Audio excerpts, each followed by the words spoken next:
Now, I picked up FaZe's recent performance on this map, sort of painted a picture of a team that struggles to be dispatched, but it's sort of an even hand here from the side. It's not that it hasn't been played at the tournament from the side of Wildcard. In fact, it's one of the few maps that they lost against Team Falcons, a 2-7 thrashing. But to be fair, Falcons are also pretty big enjoyers of the club, enjoyers of the house. They did beat, though, as the most notable thing, I think, for the side of Wildcard, Furia on this map. 8-7. I mean, Wildcard, they're a team who has just went from strength to strength throughout the year, like I mentioned. Going to reloads, then you think, okay, yeah, they're at reload, they were there, done not too bad. Oh, it was the format, they're not that good. Go in, get themselves in towards the major at Munich, do very, very well at the major, don't forget. They've kind of, I want to say, dethroned DZ for that 4th spot. You know, DZ was always the team that we would see at these events, and Wildcard has kind of taken over in terms of the 4 that we usually see from NA. And then you look at the run they've had here, Invite, again, another main stage for Wildcard. There's also the one other fun fact before I really get into baking a cake across these bands is, well, this is a map that these two teams played as well. It was the final map of the best of 3. FaZe were able to sort of put it to bed with a 7-3 strong performance, which opened up with a FaZe defense. They got themselves a 5-1 half. Now we almost get the tail of the other side of the tape here when we put it in and put it on backwards of seeing, okay, well, if Wildcard can get themselves a bit of energy on the opening on their defense, maybe they can go a little bit further on the distance as far as these bans go. The double removal of the electrics to slow the defense, and then the hard breach alongside the Grim. But the electrics exactly the same. FaZe, they haven't changed their bans from the last time they were here. Probably going to be followed up by a mirror not too long. Here, though, it's been a bit of a change of pace. Last time, Wildcard, they entirely removed electric as their opener. I think they fear a little bit of the bees, but it's actually Spiker that should fear a bit more. Quick breach, quick break, quick bit of pressure. But the player should get back up, although it's a very narrow angle. He's going to see if he can try and get some revenge. Drops down. You can see the Blackbeard holding onto the door here, Demo, and this is a very quick pace. It is. They've opened up that wall, and once you kind of get that main breach opened up, it kind of leaves those players in towards rafters, separated from the rest of the defense. Just have to be careful now, because there's a Blackbeard knocking at the door, and Souls just holds his angle. He waits for the head, and Spiker goes straight into it, and now Dash. I mean, don't forget, the walls are reinforced behind him, so he's either going to kill them all or he's going to die. It's one of the two. The Clash tries to take some of the space. Get the attention, Baby Shark, and rebuild, but with how much time has passed, with what they've been able to take, and with the fact that they can still see those discuses being thrown out. Oh, so is Souls. The Clash of Baby Shark has the cover on the player on the door itself, and I mean, how they've got that swung out a breach. Swung out a breach. A Clash going on a mission, and a Capital trying to get the mission complete of get the man up here, but they're still wasting so much time for all the pace that was applied so quick to get the player up here and start the pressure. They've only just been able to remove them 4 versus 3. Now, a minute 10 left. They're still worried about pressure below, but they've lost the Blackbeard. They've lost that front. Still, though, got tools to work with. You've got a couple of nades still from the recruit. You've got flashbangs. You've also got the hard breach gadgets, so you can get yourselves into that default plant position. And yes, the Clash may seem like a bit of a worry, but you have got smoke still from the Capital who can block that vision, block that line of sight, and try and make that Clash as redundant as possible. 1 C4 from Cans, and that is the only form of denial that Wildcard have against it. They're going for the first plant. There's the first C4, and the only C4 will net its kill. Kansan gets KDS, but the pressure comes around the back of the Clash. A great pinch here. Doubling down, leaves just Kansan stuck in the middle, finds one. Can't quite connect with the second, and he's unfortunately bested by the third. FaZe starts strong. Love that play from FaZe. Did you notice as soon as that player got killed by the C4, the person outside the breach just jumps straight in, retakes that position, assists that player pushing up in towards red stairs, and then you collapse on that Clash. And for Baby Shark, he had to choose one way. He can't choose both, and yeah, he gets killed by the other guy. FaZe, really good first round.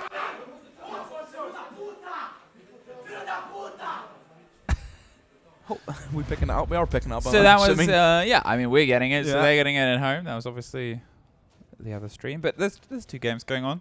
We're not quite done yet. but obviously there's still the excitement of everything. We are so close to main stage now.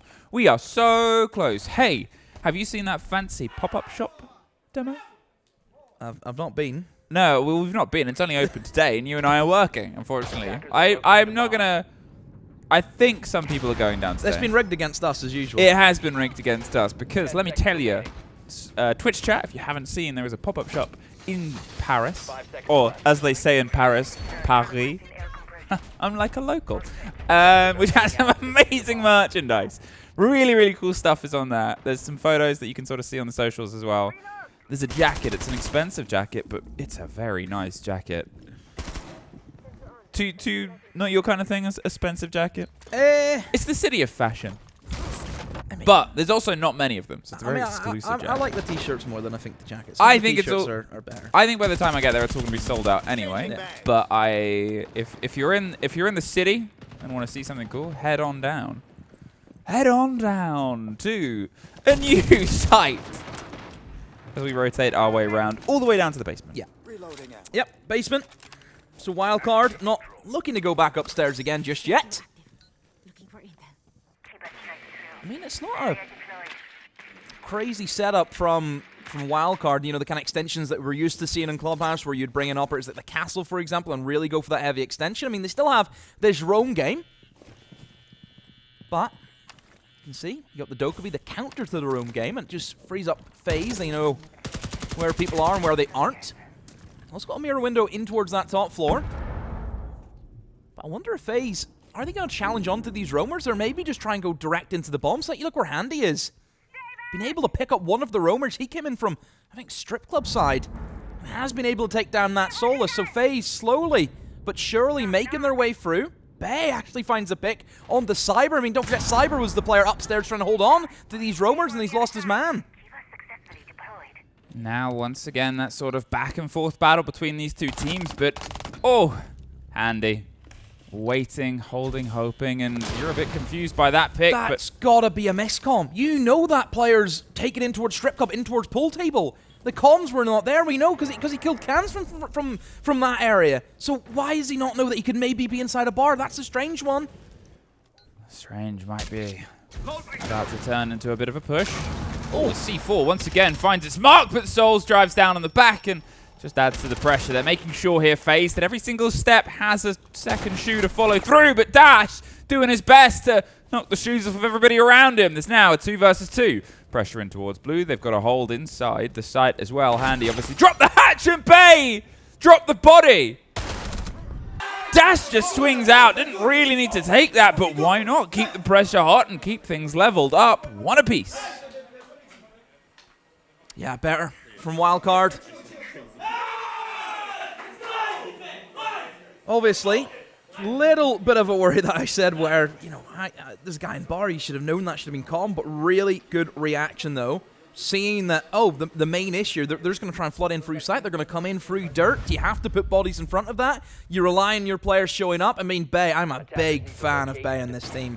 I was speaking to Justin, one of the people in the coaching staff for Wildcard, and he said, you know, whenever we had to look at who we were going to pick up, there wasn't really anyone inside of Tier 2 who stood out apart from Bay. You know, he was the kind of next up talent that the NA were making, and they've went for it. They've picked up. Obviously, I think going for a rookie is always going to be, well, you don't really know how it's going to go. We've seen plenty of times rookies get picked up, and then the next event we don't see them again. You know, it does happen to players, but Bay, he hit the ground running, and I think that's the main thing for him. He's really established himself as a great player, and I'm a big fan of him. There's a very fun element about these two rosters hitting heads. And I think it's something that we've always talked about through Wildcard throughout the entirety of the year, but as you sort of make the point there about rookie performances, there's only, I think, one person from this team in org who has ever been on the main stage at SI. They've obviously had a couple of players play through across different things. Bay was never one of them. Bay wasn't, Spiker wasn't, and Baby Shark wasn't, but both Dash and Kansan have had their sort of innings, but neither of them have been able to, I think, or in fact, Kansan, I think, was the only one who's ever been able to get to the main stage. And it was FaZe at the time who dispatched them. So it's almost a bit of a fun revenge story. But imagine your first SI, you make main stage, and you open up in the upper bracket final. I think you'd be pretty happy with that.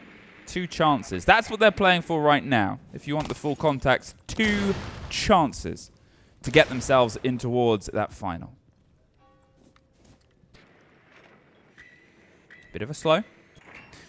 Find themselves that entry pick. We said it before, it's been important when it's been traded back and forth between these two teams, and currently the even hand is something where Dash, as I said before, he's wanting the aggression, but he's about to make friends with KDS, and it's probably not the shield that you want to be on the other side of. Hey, there it is, the shield you don't want to be on the other side of. I've noticed this from Wildcard. They're really trying to get into the faces of FaZe. They're not afraid to take these swings, take these chances. Obviously, it's going to be a risk. That is the kind of example of the risk not paying off, and you've now lost your reward. It would have been great to have whenever there are some smokes on the side of the Capitao. But I think just in this 4v5, Wildcard obviously up against it, and look at where FaZe already are. They're knocking on the door of sight right now. In bathroom, Souls has got himself into a great position. They're seeing if they can just try and hold on for a second, but that FaZe pressure just consistently feels insurmountable. They get in, and then they keep driving. There's about to be a swing up the main stairs. It's Bay who's forced down because of a flash. He doesn't want to get the engagement, but Baby Shark is just executed, and now they can pull back, but Kanzan has a bit of the cover. However, Kanzan doubles down. He's holding on towards Logi. He's been able to get just a little bit of a break in momentum. And now as they go for the plant just around the side of the gym machinery, they'll have some of that heavy support, and they'll have Kanzan doing the heavy lifting of his own. There's a swing round. The shotgun gets the down onto the man who's sort of grabbed this round and pulled it back in, but Handy, ever living up to his name, leaves just a 1 versus 2 Spiker. 30 seconds left here for the chance to clutch back. They've got themselves a bit of a width they can play as soon as the swing comes out. But FaZe answer with an answer. FaZe, step by step, Brick by brick. clean attack. Again, nothing too crazy from FaZe. I mean, that's just good siege, isn't it? You open up that main breach. Not really interested in taking towards cash at all. I mean, they didn't really think about, oh, maybe construction could be an issue. And that's because they knew they had the smokes. I mean, whenever they went in for that plant, they used the smoke to cover off the construction door. I think it was Spiker, wasn't it, on the Azami. Couldn't really do much then in that position. And then you just work that plant, you get that plant down.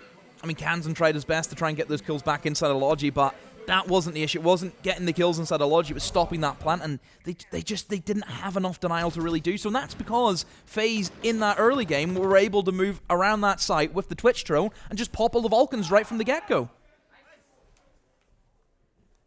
Well, as we get our follow-through bans, it's a sort of set and predicted FaZe. They've entirely matched their bans from before. Last time they're up against Wildcard. Get rid of the mirror. I think the wall's a little bit unplayable, untenable, and get rid of that sort of stretch of space, meaning that they can't quite get the full extension. Blackbeard makes sense. We've seen how Blackbeard's been utilized the 2 rounds that they've won. They've brought a very strong Blackbeard to lead the point, get the cover in, get things locked in. And I guess as soon as they can try and limit that play, that's going to be something that gives a bit more space to Kanzan and Bay, especially the 2 players who have been in the top 6 across everybody across this tournament. Actually, with the fun fact that, as the stats started at the start of this day, Wildcard, in terms of the first team to have 2 players in the top rankings, they are ahead. They're ahead of Furia, they're ahead of anybody else, they're ahead of Falcons, and it just sort of shows the effect that that duo has had and why this team is currently unbeaten in this SI. We go back up here again, Emmy. Didn't work all too well for Wildcard the last time, mostly because it was a pretty solid garage clear out in through rafters for FaZe, using the util very well. The only difference is they don't have that Blackbeard, so Wildcard with the ban. Getting rid of that shield will help them, but as we know, it's more than one, and look what Souls is on now. It's on the Monty, who I would argue, I think is actually more difficult to play against in towards the rafters. I mean, you just have a guy just stood in a corner on top rafters feeding all that information. You can't do much about it. Oh, I think they know. Yellow ping is there from that drone placed inside of the weights. Viddy King. Surely they know, and I mean, he wants them to swing on somebody who enters the breach. They're holding the cover. It's a hell of a DMR game right now, and KDS is holding one. He's a kind of sliver just to try and hit the shot, but it's going to be a pretty difficult shot to land. Pulls tension away. Obviously, think about how quick they were to try and breach onto Garage last time. It's sort of taken the focus to trying to bait the motion, and they're still Not quite getting it, but look at the Monty. He's suffering inside alone, currently on towards the rafters. He needs to get out. It's just having a single player there and how to deal with Baby Shark is something that's put them in a bit of fear. Vidaking's going to hold the angle as they start the pressure, bait the motion.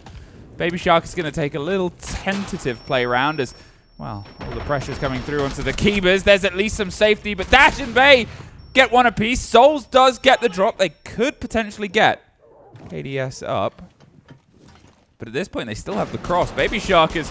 I swear if the pistol popped it. I mean, at this point, Baby Shark's probably learned, oh yeah, they're watching towards me. But they can pull back demo 50 seconds. Just play on site. You've still got that Solus. Don't forget, Bay can rotate below if he needs to and stop a plant. And you look at the HP of Souls. If he tries to go for the plant, the impact from below will kill him. Like, that's going to happen. So, FaZe not in a great position. Still, they're going to try and work that plant, obviously, but...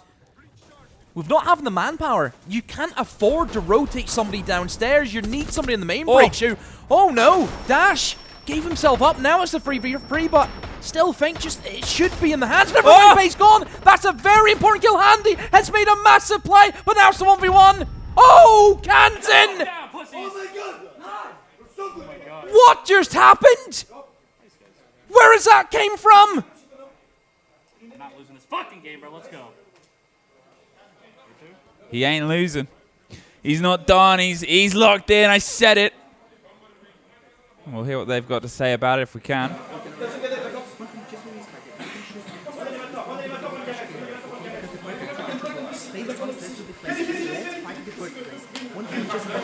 Like the mid-round behavior is super important, right? So when you're doing the first one stock, in that case you're gonna fight, right?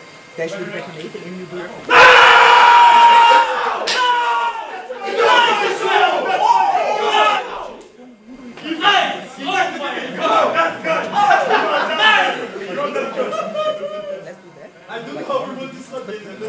Probably gonna change his later, right? Let's flank a little bit more in that stance. So Shark can climb the wall and you're missing the wall right? KDS gonna be around there. So let's see the flinch if they can check away. But Jake, I'm playing Impact. Can you play wires, please? I'm going to do this one ticket. Yeah, I'm going to do this one ticket. So, it was a little bit tough to hear because obviously we don't quite have the same setup that A-Stream has, and also we can hear a lot of A-Stream. Don't know about anyone else. My eardrums have just been blown out. I had to take my headset off when that happened, and I'm really sorry if anyone else We'd like to suffered apologize that, to the public. because Demo and I also suffered that then. But what we did get at the very end, Baby Shark's going to at least try a spawn peek, and the point I was making was Kansan, as he said he's not ready to lose. You know, he's the player alongside Bay that they want to prop up. He's experienced. He has a history. He's got to be that figure. And another person that you have to give a shout out to, Lagoatness, of course, has to get a mention. You know, the experience of that player coming into a coaching role where, I mean, I don't think Lagoatness, in terms of if you think about some of the longevity of players that we've had in this game, to make that switch, it does feel very early on from him, you know, kind of as the player, now going into the coaching. You know, I mean, Troy's still playing. You know, that's the kind of comparison, isn't it? You still have that longevity. So I think in terms of, you know, a kind of young player relatively in our scene, to go for the coaching role is a bit of a wow. Didn't expect that. But again, I think you have to comment on him and the consistency he's been able to bring to this side. And again, we know you need the Brazilians in if you want to win a game in Siege. Now, as I have a quick sort of glance into more the role that those two big players are playing, it's also actually fair to not entirely put the weight on them. Because in terms of how Wildcard have got themselves in this position, they're actually one of the lowest teams for players pulling off 3Ks and 4Ks. They're sort of about mid-table. I think in terms of the teams actually still in the tournament, they are the lowest of everybody.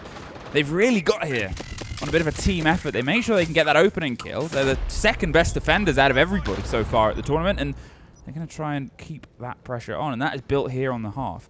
They want that 4-2. They want to make sure that they can just cement this sort of lockdown on towards the opener, and what a perfect way to lead in, and what a perfect way to follow up. Kansan, he's not losing this, and well, the rest of the team agrees. Bay swings out. They do get the drop on the man in the middle, but with Bay down, there's a lot of cover and support. How much do they dedicate?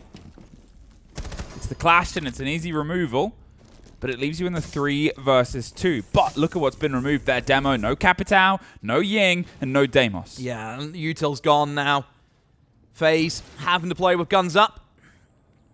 For Wildcard, you've still got the Azami just in the middle of the bomb site. Emar's going to try and rip through those keeper barriers. Still has one that he can utilize. I mean, even for Spiker as well, he's got 2 impacts. He could go below, stop a plant if need to. So plenty of options here for Wildcard. But for FaZe, just have to try and strong-arm their way in, and here we go. Souls has made the entry. Can he find the picks? This is how FaZe have been running it so far. Get themselves in. Get yourself putting pressure on, and you assume Wildcard is learning from that. They've taken much more passive positions.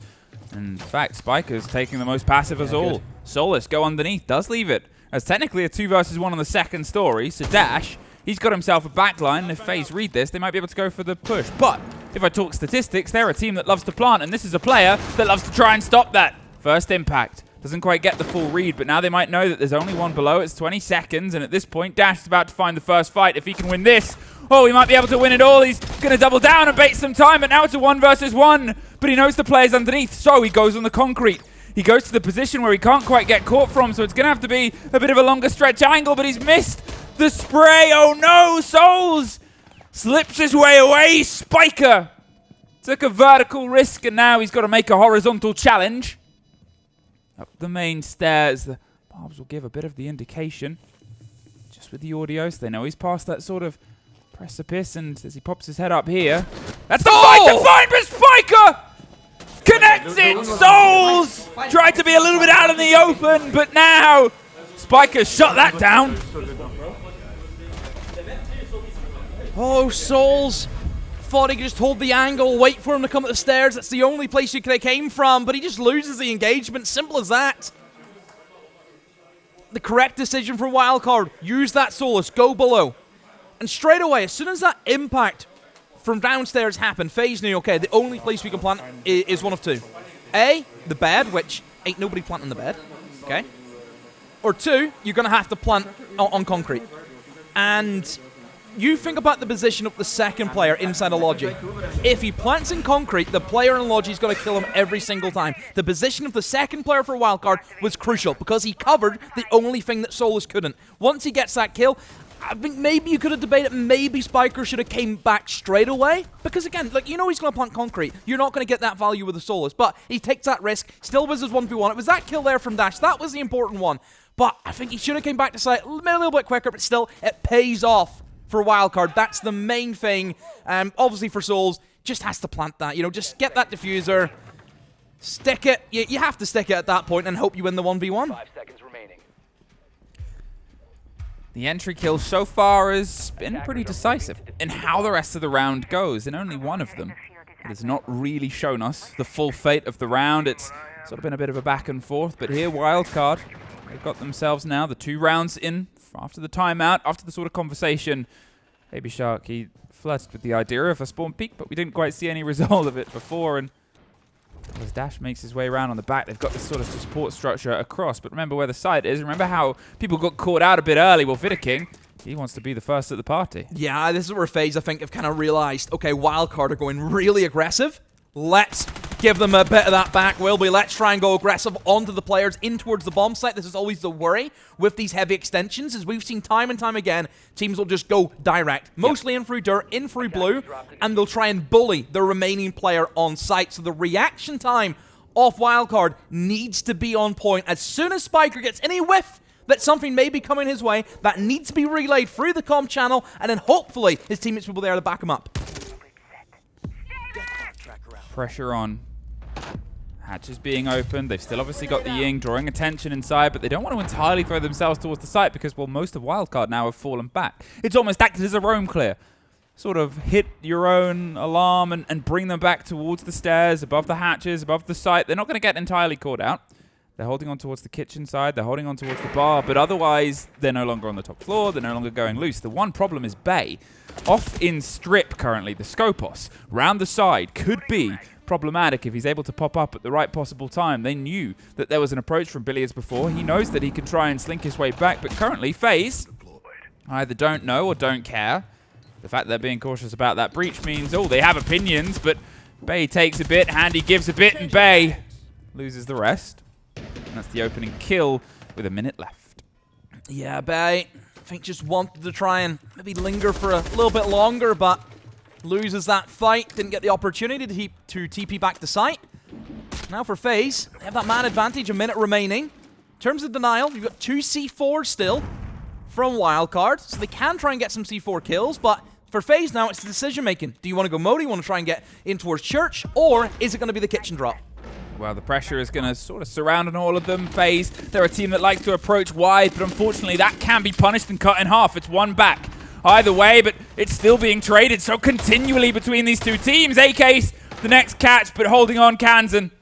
Only one left in a 1 versus 3. They're baiting for time, but in terms of where the plant is going and in terms of the pings coming through, I think they're well aware of where he is. And this, look at the spread. FaZe, they leave. They don't need to be there all the way down dirt to rotate to the verticality safe while the other two buy as much time as possible and play a crossfire. Could not ask for more.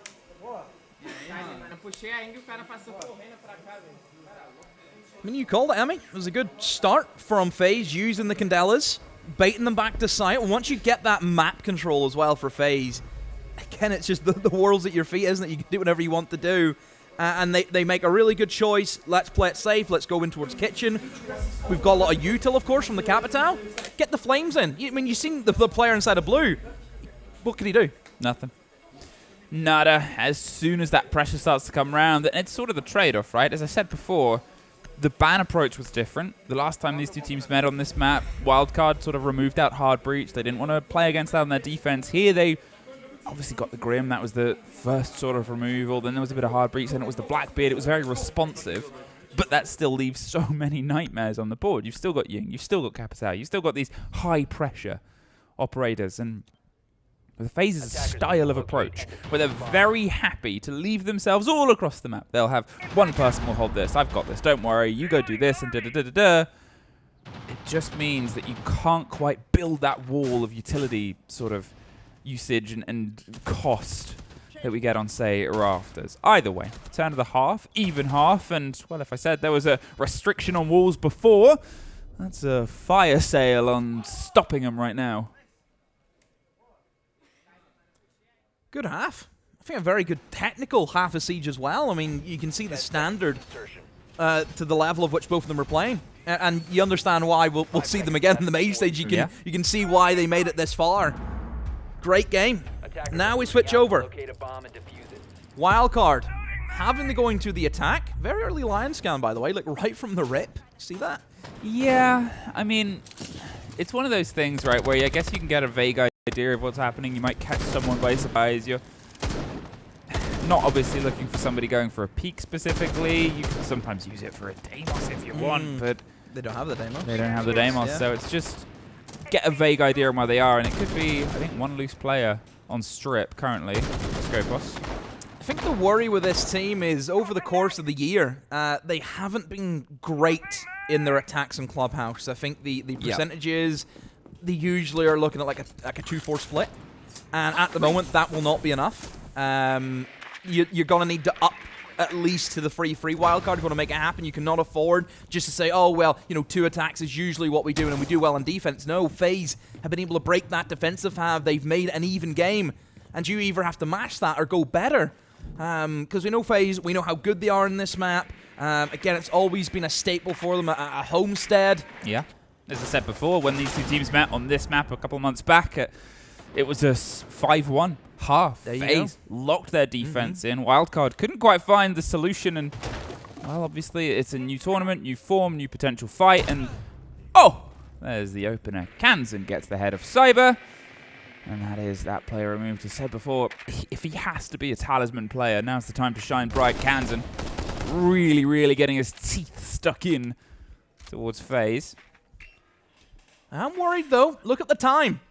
1:15, and they've only just kind of gotten themselves into position where they can look to open up the hatches. But you look at what is still on the board for FaZe. You've still got the Vulcan canisters. You've still got the flames that eventually Wildcard are going to have to try and work their way through. And there is also that Clash, don't forget, who we know is such a difficult operator to deal with whenever you're looking at dropping into areas such as Blue in towards Kitchen Hatch. I mean, look at that pause inside of in the AK position. You can hold on to Blue. You can obviously swing and kill them if they go for the Kitchen Hatch drop. I mean, Souls is in the prime time position right now. Oh, but he's just lost the shield, though, and nade's been rolled in. Wow, that's going to be a bit of a potential needless cost, but with 30 seconds left, they still need to get the move on, right? Clubhouse, it still has this massive floor, massive site, a lot of angles to watch and try and go for the drop, and the defenders can just do what they've done, spread themselves out and get ready for the crossfire as soon as the approach comes. As the call goes, so does the call inside the house. There's at least one drop. They can't quite even get the finish on towards Dash, but the smoke will buy them some more time on towards Moto, and the shotgun tries to catch the next, but it's KDS traded out for Bay in blue, but going hunting, 9 seconds, the plant being confirmed, hurt by his own pipe. Here's going to be 2! Leaves us now in a 2 versus 1, but trade game, massive there for Wildcard. Kind of very, very close, we know that, but you look at the util dump again, the Bs hitting their mark, the information being fed through the wild card, everyone picking up their kills. I mean, I thought Vita King there made a really good rotate in through the pipe, tried to get behind them, but there was just too many to really deal with. FaZe struggling to try and keep it all contained, but for Wildcard, gets them off to a great start. First attack in the bag for them. Still in a few more, though. It's always the sort of element of this trade game. And it's actually one of the fun, weird stats about the tournament. So we had, I mean, that as an opener is great. They're both fully aware of what was happening. The timing to pull those two players apart. It was a risky pickup. Yeah. But you're technically in a 4 versus 1 at that point, so why not sort of go for it? No, you can afford it. Yeah. You can afford it. Because then I mean, we can say it's easy to afford it. If it had gone the wrong way in the round, we don't play the game. Yeah, if the round had gone away, you'd probably be haunted by that. But FaZe of any of the teams here at SI have the lowest trade rate for an opening kill of anybody, any single teams, including the ones that have gone home because of their playstyle, because they're quite spread out, because they'll have Cyber off to one side doing his own thing. And it's sort of the dual-edged sword of having so many great fraggers is sometimes when things go wrong, well, you're not going to get the trades on them. I think that has always been a thing with FaZe, though, because Cyber, look, if you've got somebody with this talent, which he has, you let him do what he wants. You let him do his own thing because you know you will get the reward out of it. You know, that's one thing about Cyber. Always consistent, always going to show up. I think sometimes it just depends on how big he's going to show up. Whenever I say that, it could be the difference between a 15-kill game and a 20-kill game. That's what we're talking about when we say if he goes big. Well, I'll talk about War of Attrition. Playing Impact versus Hex Kairos at Dawn. That's the state of that breach. I mean, but it's been pretty much all the X Kairos have been used on this sort of thing, but the Impact as well. That's 3 impacts now. They're going to try and bait out even more. There's the call on this one, and there's even more. So that's 4 impacts, and that's at least 4, if not 5 sets of X Kairos. Deary me. On this wall. There's going again. There's another set. Go again. Will we get another impact? We will. I hope he realizes that there's still another wall with a mirror window to go through, but that is so cooked. Oh dear, they've got 1 Selma left, by the way. It's the only thing they could get rid of the mirror window, but they're going to have to... Look, the Louvre, again, will sell this to you. It's a work of art. We could see it being hung up. It's expressionism. The expression is, they've done another bloody impact grenade on my wall. Bay 94... Take a bow, son, because that's lovely. That's great artwork. They're in. They're going to try and drive themselves in, but unfortunately knocked back and forth either side. Spiker does find Souls in the meantime, and a fight on the hatch might be a bit deciding as Handy just pulls the back of this pressure in towards a bit of control here. Not quite netting the result that they wanted. Baby Shark obviously tried to send it, as did Dash, but couldn't find a way through. And now with 40 seconds, still players on red, forced out, and Wildcard haven't really been able to dismount anybody. The fact that they're doing a full rotate round on towards this bit of pressure, they know a player's here, they've still got all that utility to get through, and even that gets traded out. 25 seconds left. They've really left themselves with nothing to do, and probably now nothing possible to do. Kansan, 1 versus 3. They're behind the bed, playing slightly off piece. Can hear the audio, but that's always going to happen as soon as he stepped in. FaZe, keep us tied. Just shows, whenever we talk about how important it is opening walls in Clubhouse, This is why we make the point, or else stuff like this happens. Yeah, trying to go for that jacuzzi take. Wall can't get opened up. Going for that late rotate, you don't have enough time, you don't have the resources, you don't have the information on your side. Really easy for FaZe. Didn't have to do much apart from just line up some impact grenades. Traded rounds still. These two teams, neither letting the other sort of slip ahead, neither being the one to just give that the edge. If you were to sort of say, post SI 2025, that you would have FaZe and Wildcard No. trading rounds No. for the chance of the upper bracket final. No. And if you said at the time, oh, but don't worry, they're picking up Baby Shark. No. I think I was talking to one of my friends about it. Is Baby Shark to Wildcard at the time, was it? I think it was probably one of the strangest transfers we've ever had in the game. It was a transfer that I think... It came out of nowhere. It did come out of nowhere. Usually there's a lot of murmurings and mumblings, and you know, you'll get Shuffle Mania and Roster Mania, and we're probably going to have... You think, oh, new partner team NA Wildcard are in there. Yeah. Oh, they're going to rebuild the roster, who they're going to get. But... Oh, tier 3 European who hasn't played anything. But credit to the scout, the manager, the players, whoever put that together. Because you take the risk and it's paid off. Because now you look after the events that they've had, as you said, your team of the year, Wildcard, for how far they've come. There's still the possibility of going even further. As I said before, only one of these players has played on the main stage of SI previously. Got a 5th, 6th finish. And now... I mean, you're looking towards that final. You're looking at the unbeaten team right now, and you're looking at the team trading body blows with FaZe, the reigning champions who, let's be honest, haven't shied away from the game themselves over the year. They've kept themselves competitive. They've kept themselves sharp. They want to double down. Getting the eyes inside rafters. Talked about the pace that FaZe applied when they went for the clear of here before. Wildcard, they're a bit slower. I think it's just because of the last round where their main concern is do the basics right, get the walls open. Let's not try and go aggressive just too soon. Let's just make sure everything is set up. The foundations are there to build off. And I think they've done that. They've got that wall open. You create that divide, of course, between the bomb sites and in towards rafters. And now this is where they can start ramping up the util game. This is where they can start gearing up. When you can hear the lion scan that the firebolts are going to go in, trying to take in towards rafters. And KDS...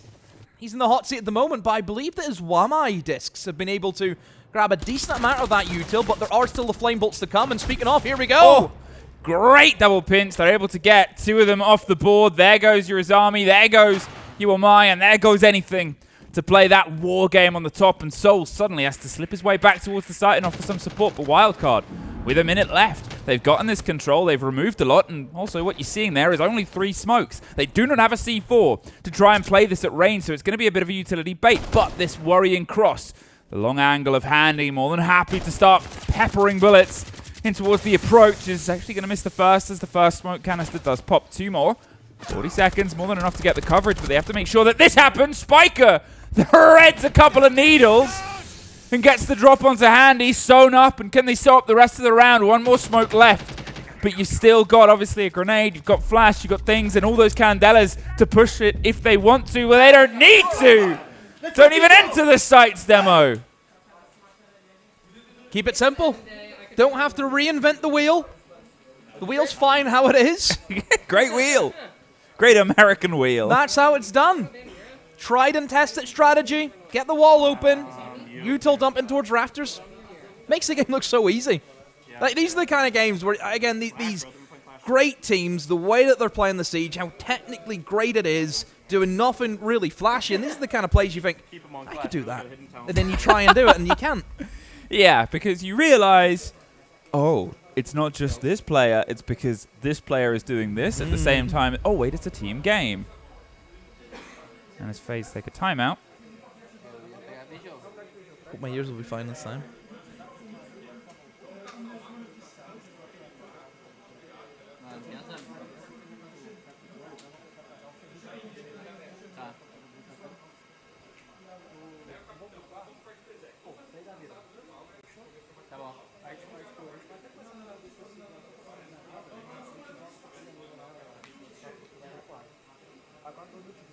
Aí vai fazer o rede tentando for o vazio e a porta da garagem. A gente joga tipo só tudo dentro mais. O Cadu ele vai jogar pra dropar a garagem mesmo, que pode pegar lá.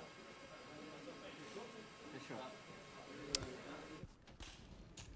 So I don't talk Portuguese, but I understand a couple of words there, including garage. I think I heard Mira as well be mentioned. We might get a mirror into garage. But, obviously, we aren't the only ones watching, so I'm sure that there'll be some brilliant breakdowns from any Portuguese speakers inside chat. We get ours from Maria, my favorite talent member, the best talent member of all of us. We'll see how it relates. Obviously, it's come alongside the bands. You've got Azami gone, and then you've got the trade-off of Ace.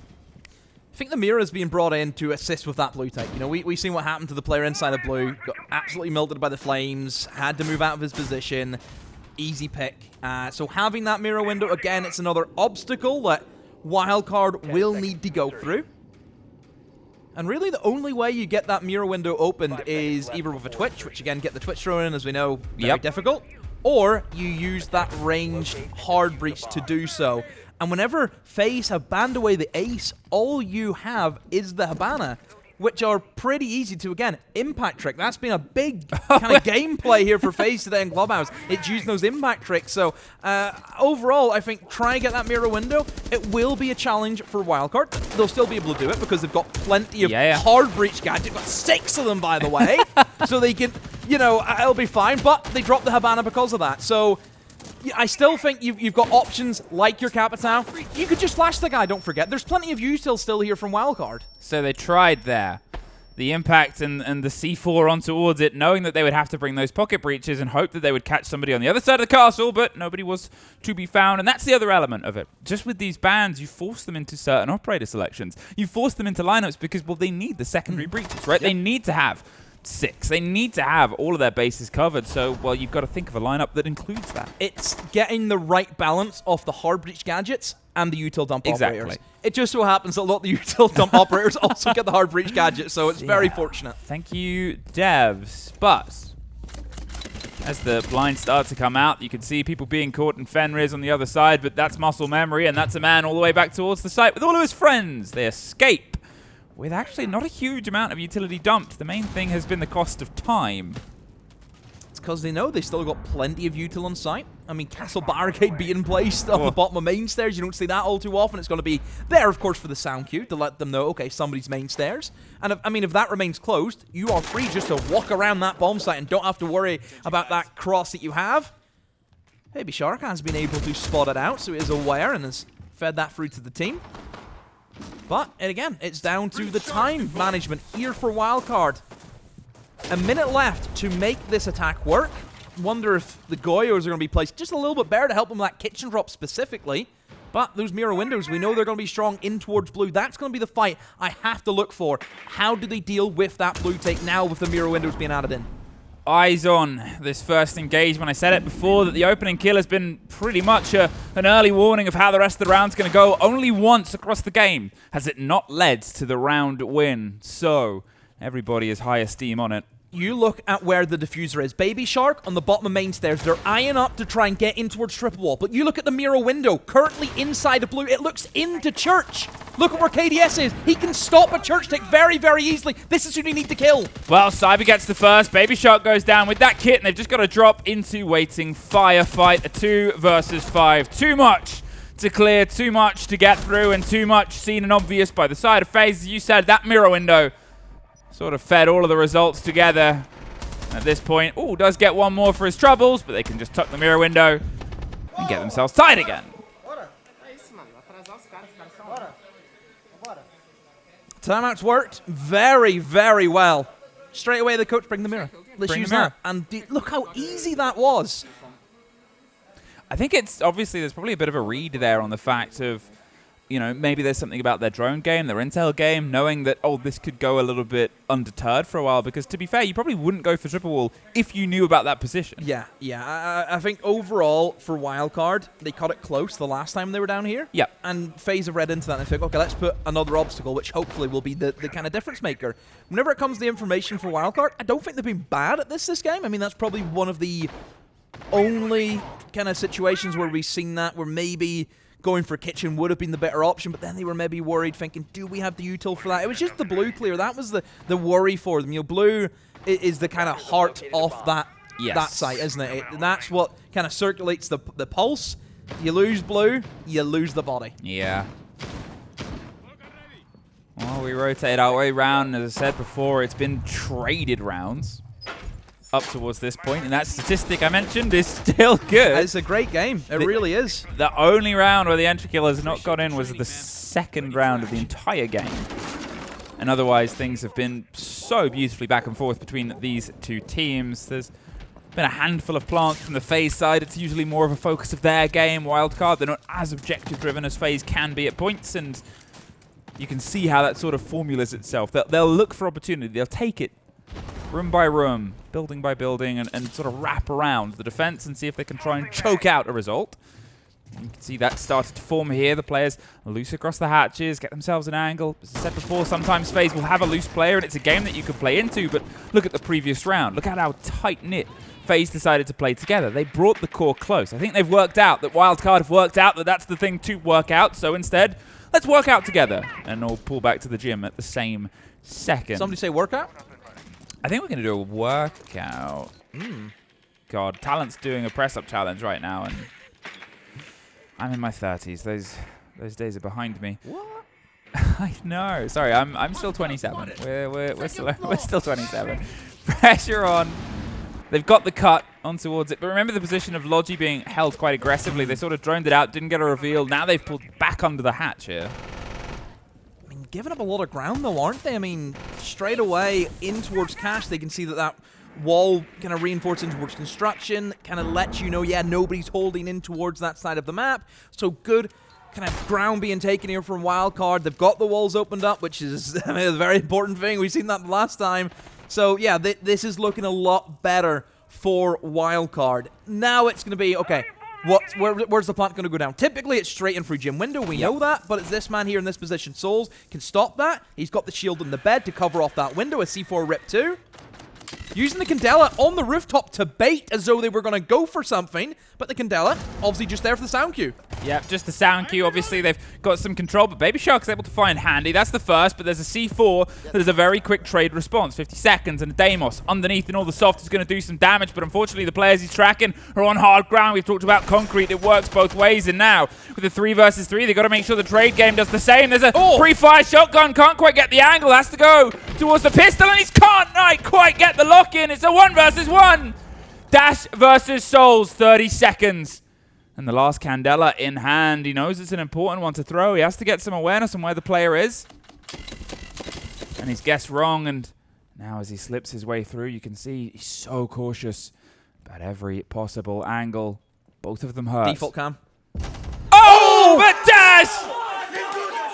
Hits harder, hurts more. Oh my god, bro. Oh, bro, I destroyed them in the midsizes, bro. I destroyed them. Woo!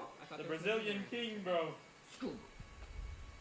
Oh, what a 1v1. All of the FaZe players were on the default cam towards the bedroom hallway. It was up, but he still went for the swing. Probably could have just played off the information, but he's went for it and he's lost that engagement, and that's on him. There's that element of it where is too much, right? Is having that default camera something that they thought, oh, we can work with this? Is it a case where somebody said, oh, pre-fire, he's on the door? Yeah. Like, is it something that's led him into that position? And yeah, you see it up there on the swing. Yeah. And it's just, oh. That's a big round. When have we had slow-mo? I love it. I've seen the slow-mo. I want the slow-mo more. Let's go. 10 seconds to insertion. 6-5. Wildcard. They live up to their name throughout tournament after tournament this year, and might be about to put FaZe on a bit of a back foot. Obviously, with how this game has gone, though, we're probably more likely to be in towards overtime. In just a second, a 5-6, and Cyber says he wants to make sure that they start it as they mean to continue being shot in the face. Remembering that this map is obviously FaZe's pick, right? Club is where they wanted to go, and Border is a pretty much constant ban from them. They played it once a couple of days ago against G2, lost it to 5-7. In the meantime, Wildcard don't have as sharp of a record, but they only 7-0'd Team Falcons on it the other day, and then also lost to Elevate. So who knows how things are going to shape up on towards Border, especially with how aggressive these two teams have been, but they're not there yet. Where we are is hoping and fishing. There's the shield prop-up position once again. Just looks as though that FaZe are going to try and run it back again. Doesn't look like there's a massive amount of changes here in the lineup. Again, it's still fairly similar, where you've got the mirror windows, of course. You're still relying on those Goyos. So they think maybe it's an internal thing where somebody did this where they should have done that. It's not so much about the strategy. Baby Shark, it's just on top of kind of little framework around the freezer there. Almost got run out on, but still alive and makes it up. I mean, Baby Shark was a bit of a menace the last round, wasn't he? He used that shotgun well downstairs inside a kitchen, tracking his opponents. But all quiet at the moment. Same again for Wildcard, stemming in from Cash, seeing it's clear, opening up that construction wall. Deja vu, I think, is the name of the game right now for both the teams. Wildcard are so cautious about this first pick. You can see, I'm not going to say FaZe getting angsty, but they really want to lean into the aggression. They know what they're capable of, and they're trying to be more capable. We'll leave that one. We're trying to be more capable of it. They have the ping there on the mirror window. Don't go for it. Okay, he's going to try. Okay. Still can't get it, but the mirror window popped from underneath. Baby Shark, obviously, with the Deimos, can get themselves in some level of destruction. Got the opener last time from that verticality. But with 45 seconds and no pick left, and C4, the C4 getting the first. KDS opens things up. That's the kick cold outside the window. That's no more Bs, and now, once again, that's pressure in towards the side of Wildcard. Another important thing to note as well for FaZe, you look at the positionings. They are all ready to trade one another if Wildcard want to try and just flood their way in for each site. So they've got guns up. They're ready to go for this. Well, they won't even get in the building as Dash replaces the barricade with his face. It's going to be firing across the line. It's a 3 versus 1. Bay in the middle of the site with a secondary. Can't connect. And we connect with an overtime. It's a better trade game, isn't it, from FaZe?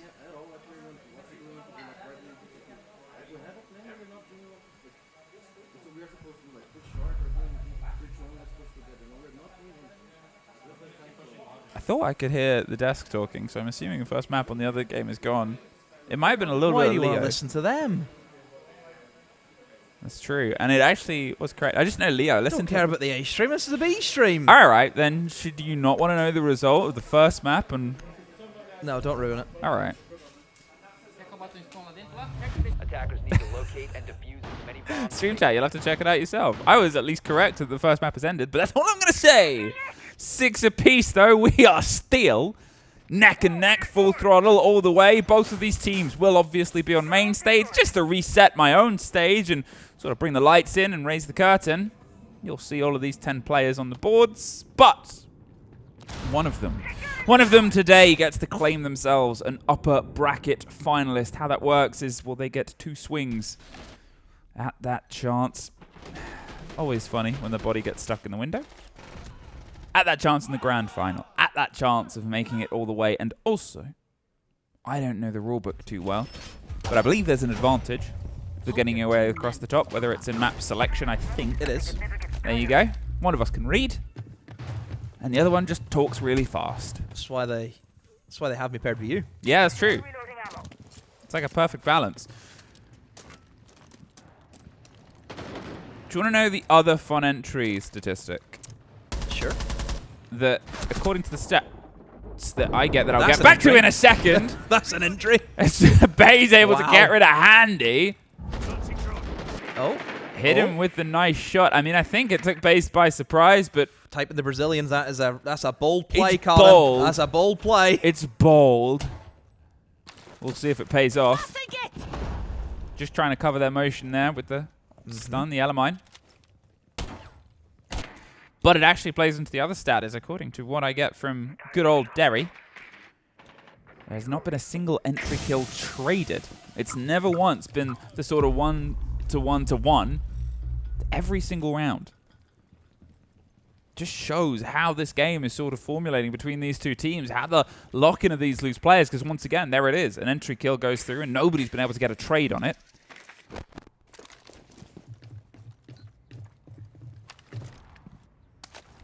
Back to the drawing board. Slow and steady. Get the drones in and get themselves ready to drop. They can hear the call.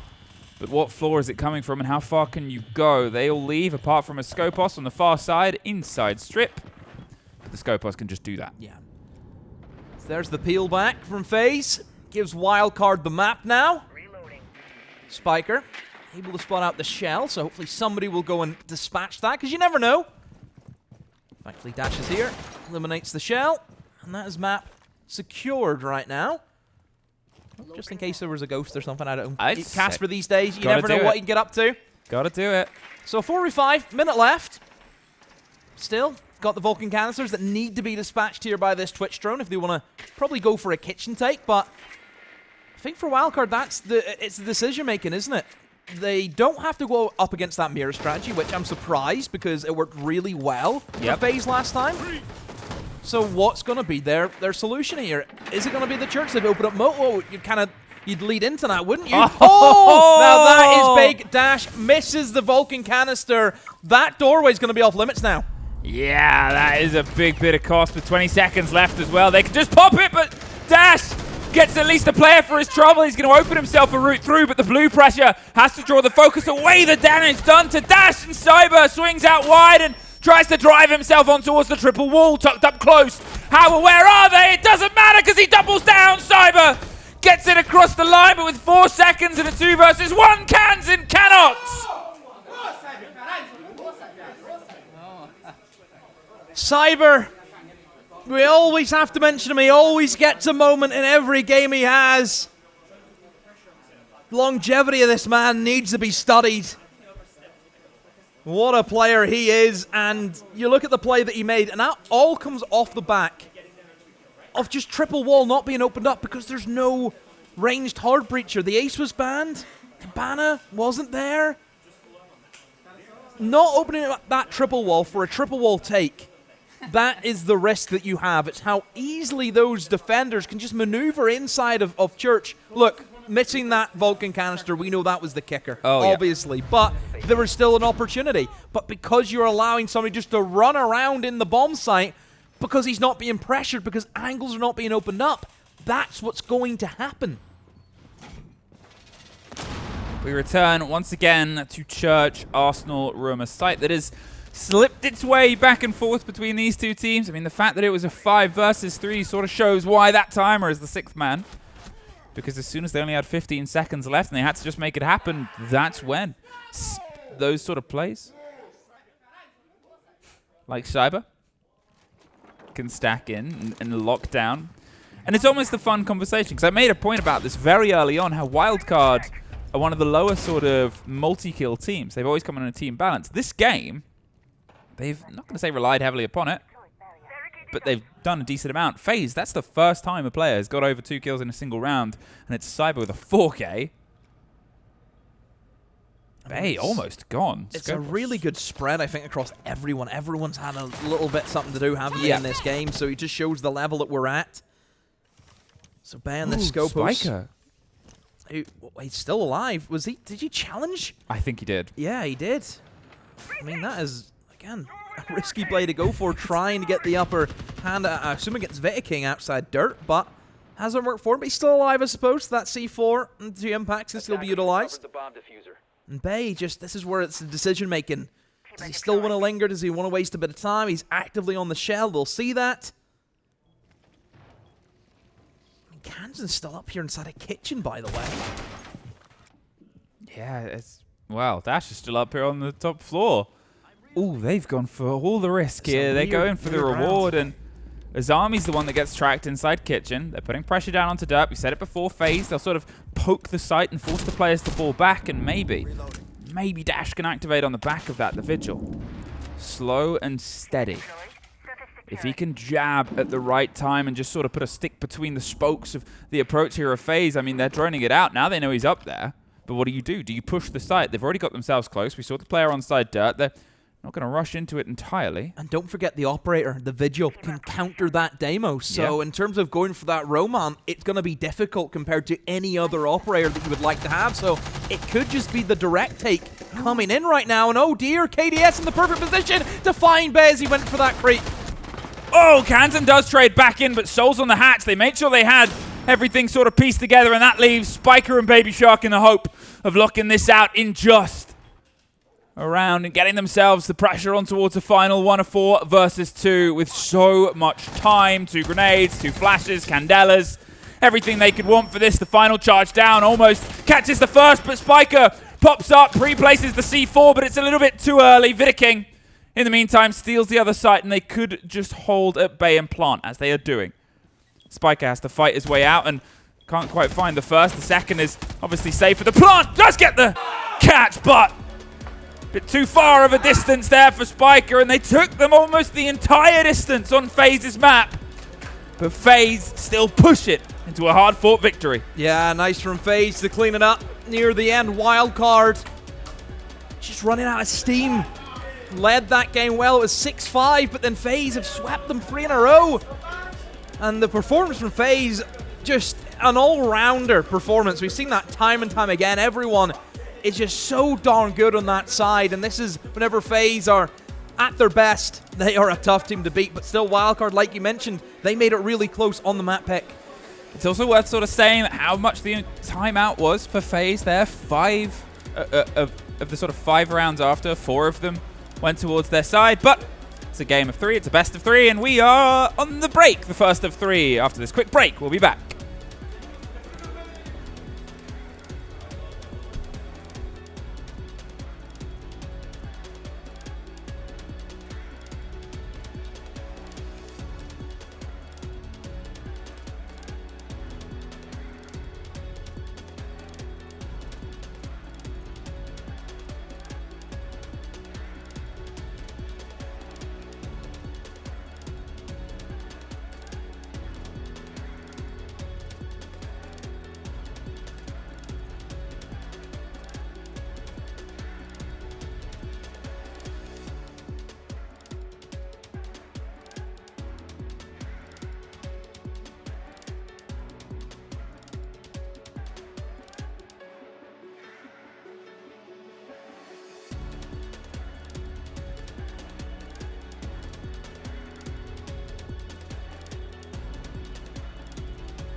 Oh my god, Anne? Fast Anne? Oh my god, can you please sign this photo? Can you please sign this photo?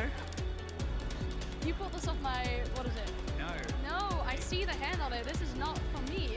You had someone else involved in this. We had 2 people involved. We had both Fast Mama and Fast Colin. Oh my, you reached out to my mom for this as well. Colin. And okay, well, yeah. But This is, can you tell us about this look? It's a strong look. Yeah.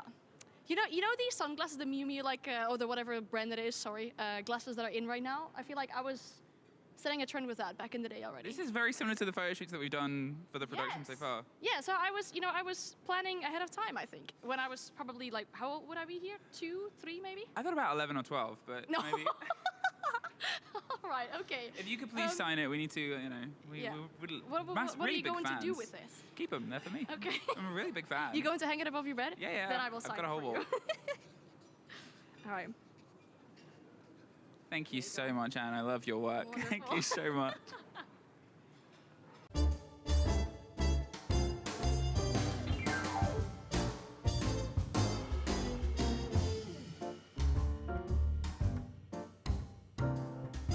So the Goyo Armory, one my in long, box rotate, headers Armory, filter CC, headers. I will put like this, but it's basically headers and rotate. And about the utility, the Wamai is playing around east, so he's putting the Wamai for himself. The recruit is putting wire on metal and wire easters in case 5 per square. So Ash is going to spawn here, and it's going to throw an Ash here and on the table, because you can break the Goyo, like if you throw an Ash. So Yeah. really fast, he's going to throw this Ash and already break the Goyo. Glass is going to come here with the Blitz to do the plant, and Thatcher here on the window. Ash comes here and break the other Goyo on the window. Okay. And then Ash is going to enter below with the drone that Capitan, that's going to play here, is looking for her. She enters below, plays there. just to guarantee the C4s and stuff like that. And on the time of the plant, she's going to climb the metal stairs. Yeah. Glass is going to smoke here with the blitz, so 4 smokes, they're just going to spam smokes. And Glass is going to Push come deep. here, yeah, push, and kill the guy doing C4, maybe kill the guy on armor as well. Capitão is going to throw a fire here on this position, that's very common, and a fire here. Ash is going to push the stairs, and Blitz is going to plant right here because it's not really common. And if the guy can throw a C4, but you have Thatcher, so it's really hard, maybe Blitz is going to tank it. So that's it. We can go next round. No, I mean, that's actually really good.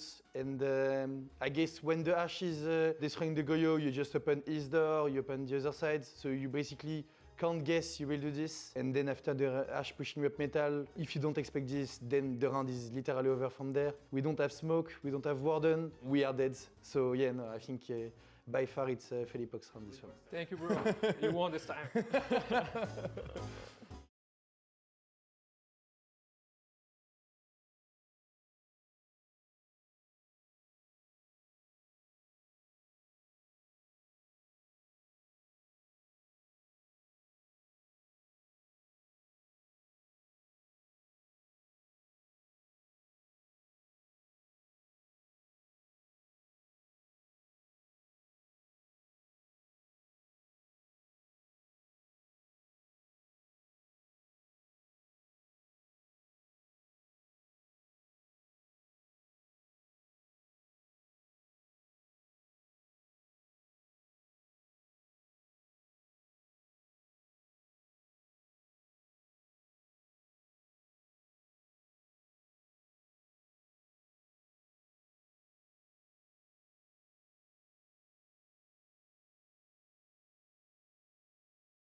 Honestly, a lot of players are scared of you, obviously.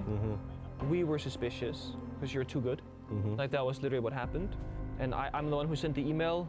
So like, I'm the one who did it, that's the story, right? None of us really thought that you were legit. Back then.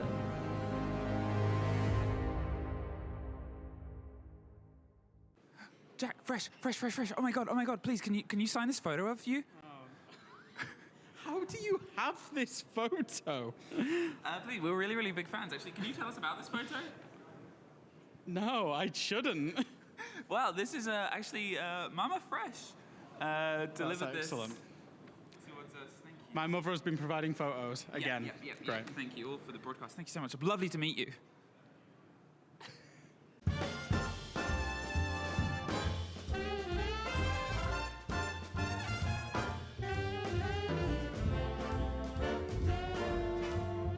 I would reinforce off these 2 walls here. This would be a flex wall. We're gonna put it like this, just say that it's like a flex. I don't know, I'm gonna do that. Then positioning, we'd have the 2 brow play here with the C4 and like the DMR. He could play between like weed, like the metal area is what we call it. So we can either react to that or the weed wall based off what they're doing. We'd start the Valk. I'll just put it right here so it's easy to see on that side. And then we'd have the Fenrir as the last guy. He'd be here, contesting for tool side, really kind of being a menace over there. And this guy as well, like when they're trying to go for that tools wall, I'd have these zombie pressed up unless there's lower pressure, like trying to contest off that door, just being a menace a little bit. Not really looking for a pick, but looking to delay time. Basically for the start, we can put it like that. So I would put him like around these windows. So if we need help to hold or whatever, he will be rotated. If your Azami really fall back and manage to, like I think it would be around here. Right? She'd be like all the way back. I'd put her like right here probably. So, like the things how it would go as well. Like once we take like the control of garage, I would put maybe the Capitão around this area. Yeah, just to hold this position. Normally they place our jabs and rotate out for the door to help onto the push.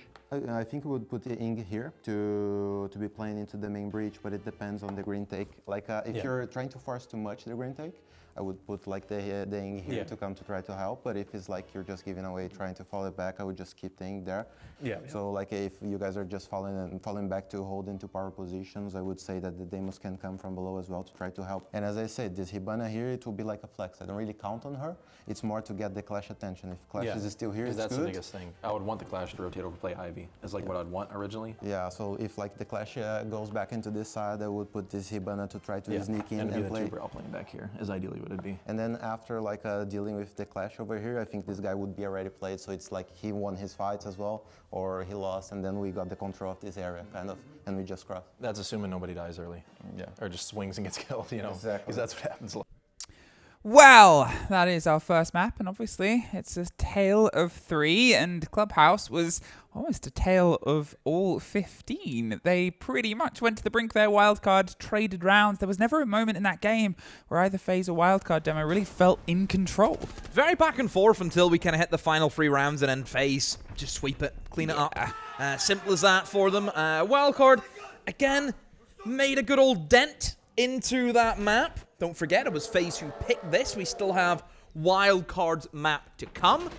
But overall, Wildcard, I mean, they were looking to get aggressive, looking to go up against FaZe, but, I mean, FaZe, remember, all of them are playing so well. They are such a machine to try and take down.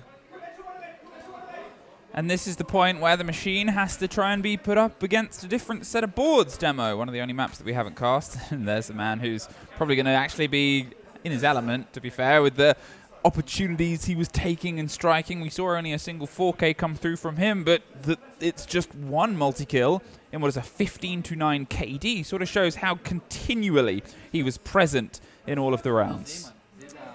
Yeah, I mean, Cyber, whenever he's on his form, he just sets the lobby alive. So for Cyber, if this is him in map 1, oh dear, Wildcard, what's it going to be like in map 2? Well, there's a lot that can be said about Border. There's a lot that it can offer you. You've got to sort of check in and board a helicopter, but I'm bored of waiting. So let's get into map 2, Demo.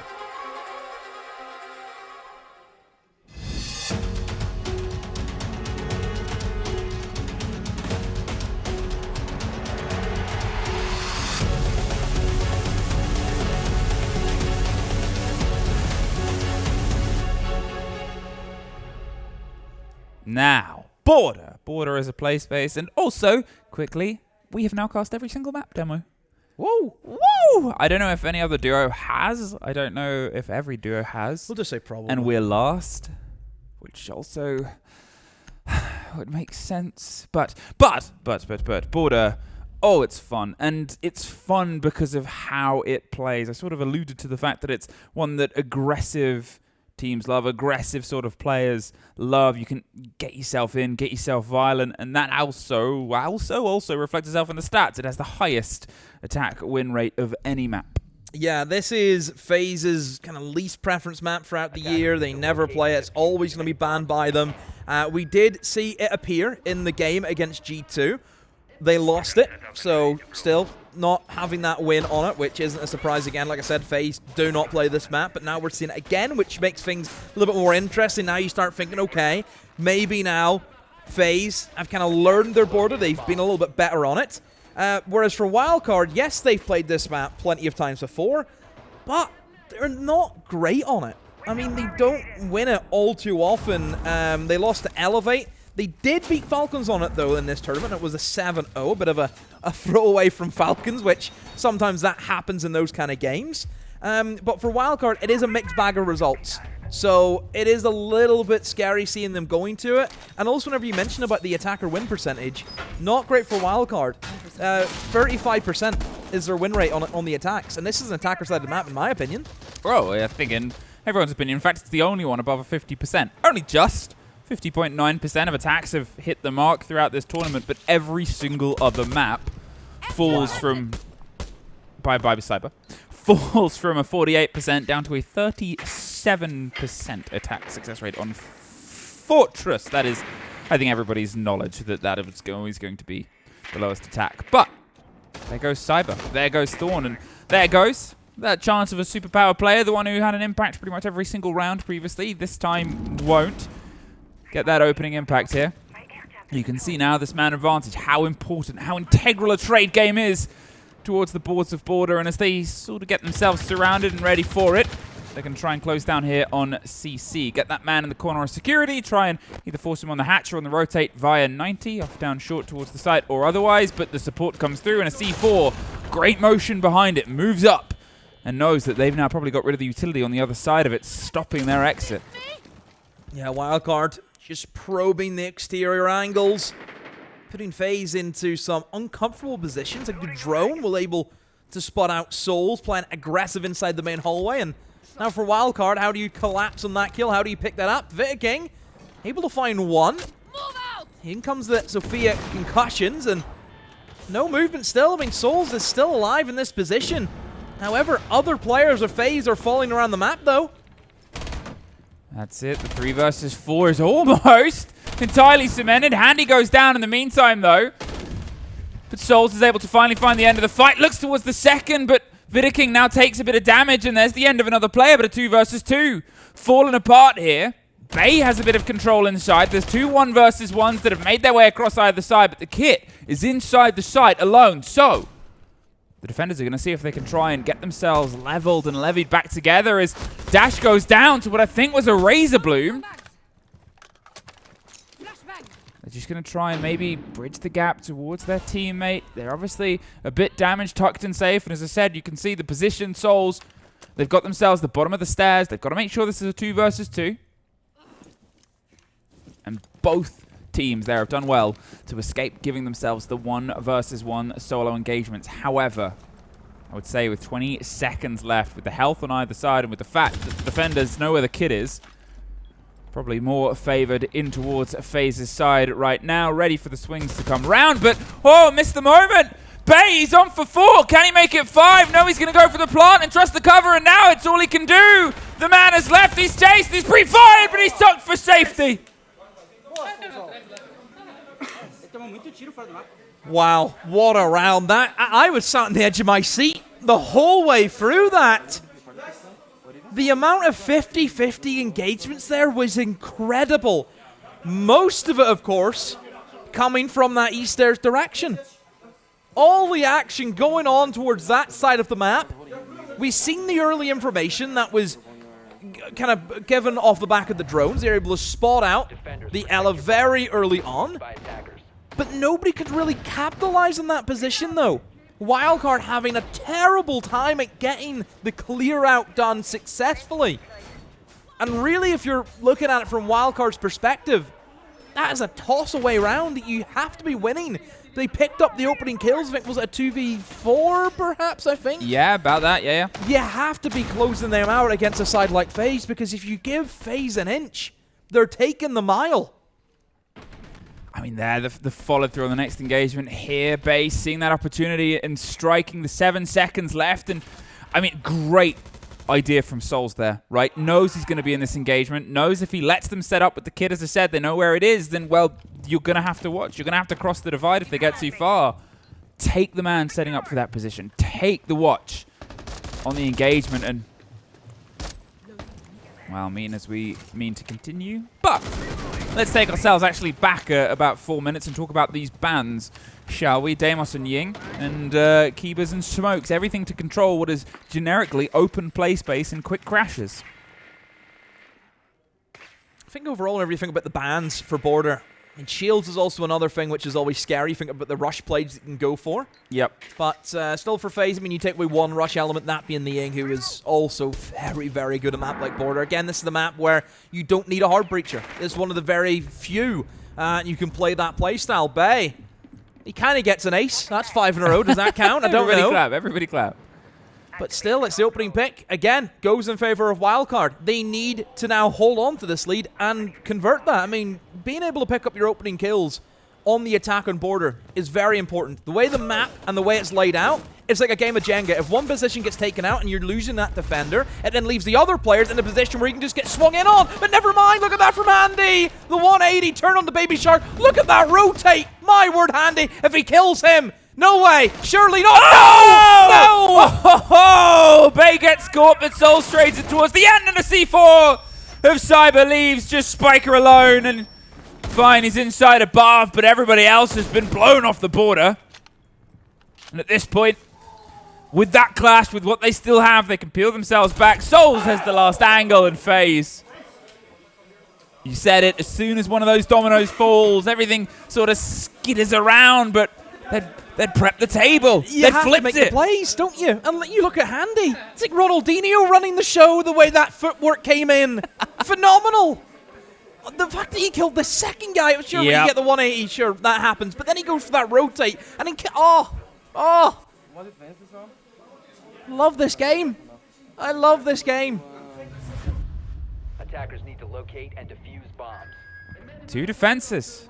2 defenses and FaZe stronger in the second. You can see here, I mean, that sprinting at the worst possible time. Maybe a miscom that he rotated. Just rainbow flicked that over his head. It's brilliant. One more bullet would have been the end of handy. Now, they had themselves, obviously, for the trade. And we said it before, actually. Yesterday, we've seen a lot of prone peeking. Yeah. And a lot of prone sort of holding throughout this tournament. That one didn't quite hit the mark. And now that leaves the tertiary site here. Wildcard on the back foot on towards border. And it's always the risk of bringing a team that's sort of heated up towards border, right? Because, yes, it's not the map that FaZe play all the time. Wildcard have a bit more experience in it. I think, generically, I think it's a good map for NA as well. Yeah. Border. They've always found a good time here. But at the same sort of time, after Clubhouse, after how intense it was, FaZe, they've come into this with that energy still. Yeah, I mean, this is where momentum really starts to kick in. And like I said before, Wildcard not having a great time on the attacks on border, that has been a worry for them. And by the time they kind of switch over to the defense, it could be gone already. You know, the rounds that FaZe could build up here in the defense where things are working really well. When you look at the lineup here from Wildcard, it just screams we're going to go direct. We're not looking to clear away roamers. We want to try and kind of go from the horizontal side of things. You look at where they've stationed that blitz outside of detention and they can try and move in. There is an echo though. Vita King, a great position. Will get kicked off the cams though from the Dokkaebi, so there was an opening, but very swiftly switches off that phone call and straight back onto the cans, I'm sure. Baby Shark's able to find Cyber. Hasn't quite been able to really get himself in towards this. Solace is gone. Now be that limitation on just holding from above and caught out in a bit of an awkward spot on those stairs, but it means it's an awkward camera to have to try and recollect because you've got to clear that the top. You've got to make sure short isn't going to be a pressure point. You can't just drive your way across the middle as well because of the seating area. And the seating area seems to be theirs. Look at this. They're using the sense. They're going to just cover off all of the site and allow the blitz to run in and go for the plant. This is it. Perfect from Wildcard. FaZe, I don't think are going to stop this. No, there's 2 C4s, but this is the man that doesn't have any, and he's got to cross the divide. One of them's rotated close, but it's too late for the party, and instead a post plant is all he can get. And Kansan just spraying through blind. They've got an awareness. Somebody's on the beeper side, and Handy's able to lead in on towards Baby Shark. But when you have the 4 versus 2 and a shield running it down, it's just going to leave them in this. One take on towards Passport, and they can cross this divide, but the rotate round is FaZe to pick up. And energy from the side of Wildcards. They get themselves that first attack. Yeah, better thinking there from Wildcard. Why try and challenge FaZe? What's the point? What are we doing to ourselves? Let's just go direct. Let's bring the cheese. Let's bring all the operators, which are great for this map. Utilize the shields. I love the way they use the sense to create that divide. Beautiful play. Wildcard, that's more like it. If they can just keep pumping out rounds like that, they'll have no problem here picking up a good number of attacking rounds.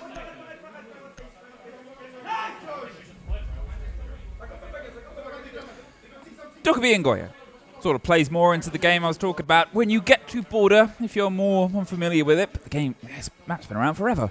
If you're more unfamiliar with it, it's not the biggest hard wall game, right? It's sort of the middle child. It plays itself a bit differently. It's floating around in its own space and hoping to get a little bit of attention now and again. I'm an only child. I can't speak for that. Yeah, I'm middle child. That came right from dear. the heart. But you don't really play that game. Instead, it's about sort of locking down these open spaces. It becomes this trade game. It becomes this statistical anomaly amongst it of these big acting out, these big engagements that cover these big divides, and that's not really to do with the hard walls. You get things open, you get corners covered from base to base, and that's entirely what we've got here. It's a ban on control. Goyo getting rid of the sort of clear space. You're looking at smoke, clear space, plant opportunities. You're looking at Keybers to create new space and stretch things. And the other side, hunting down those loose players, giving yourself that one-step advantage on the step and the swing. It's just aggression manifest. And everybody with those bans is trying desperately to throw an ice bucket on top of it. That was a great challenge. Just that you've mentioned ice bucket. I don't just think of the challenge immediately in my brain. Remember doing that, 16 years of age. Wow, what a time to be alive. Sorry. Yeah, Spiker got the drone set up. We've seen good information from that same camera pause the last time they were up here. However, they could not capitalize the information they were able to gain, so let's hope they can do things a little bit better. mean, there is a decent amount that Wildcard need to go through. You've got the kind of layers set up with the mirror windows and also the clash. And, I mean, Vidiking, 2 on the pulse, could perhaps rotate light downstairs and utilize the shotgun and that C4 amongst a decent amount of soft destruction you can gather from this top floor defense. But Wildcard, I just think the pressure's always going to be on them whenever you look at the attacks, especially with how things have started up. I mean, FaZe, they've shown their hand. You look at the operators that they've brought, nothing too crazy in terms of the holds. You just have to work through that Wildcard, and being able to work through all this util, this is the pressure. And how are you allowing something like this to happen? No way, Handy just takes a stroll, use the information that the Clash has, Handy goes for the run out. 2 makes it land. It's too easy here, Emmy. This needs to be sorted out from Wildcard immediately. Oh, what? KDS cap stash. They called him the King of Brazil, but I think his crown is rattling around the floor. And Bay almost opened up the game with an ace. Would have to get one here to close this round, but you look at what's still there. Just 3 of the 4 C4s left with a pulse and a clash. They could win this one from not even the story it happens on, and the clash is just feeding all of this at this point. I'm glad it was put to bed because that turned into bullying. I mean, Handy just getting away with a massive crime. How is he allowed to walk just straight through catwalk onto East? Should not be happening. The timeout correctly called.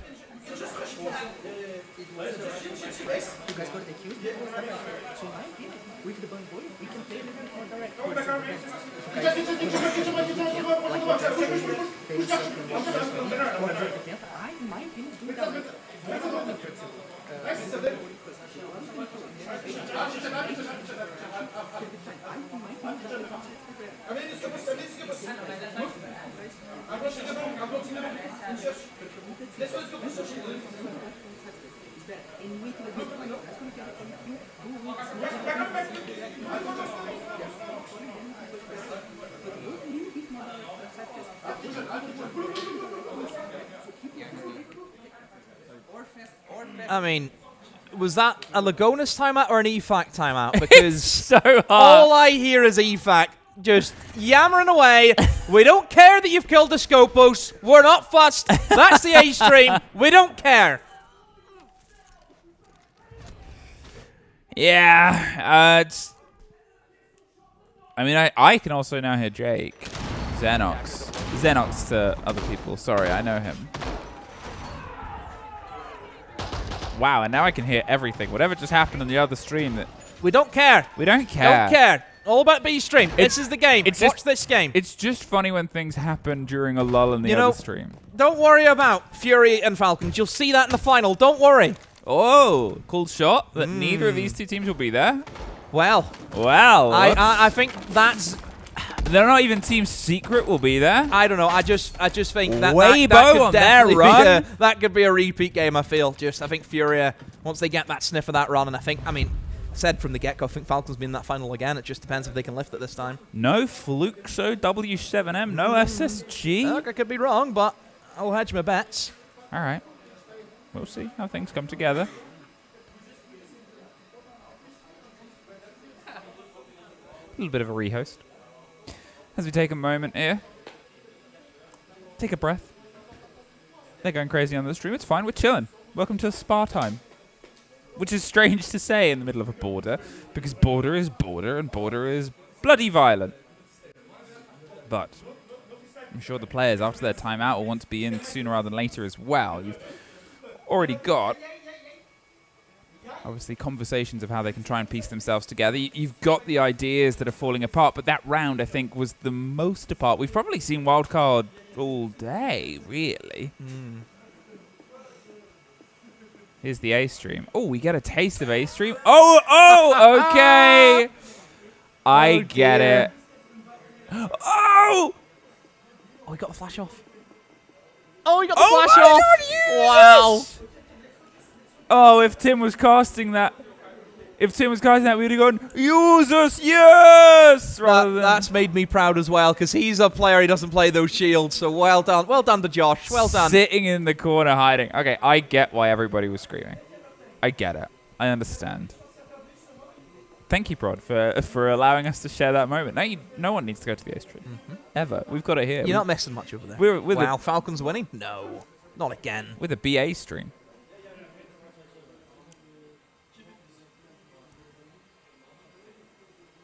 You can see Wildcard are sort of patient.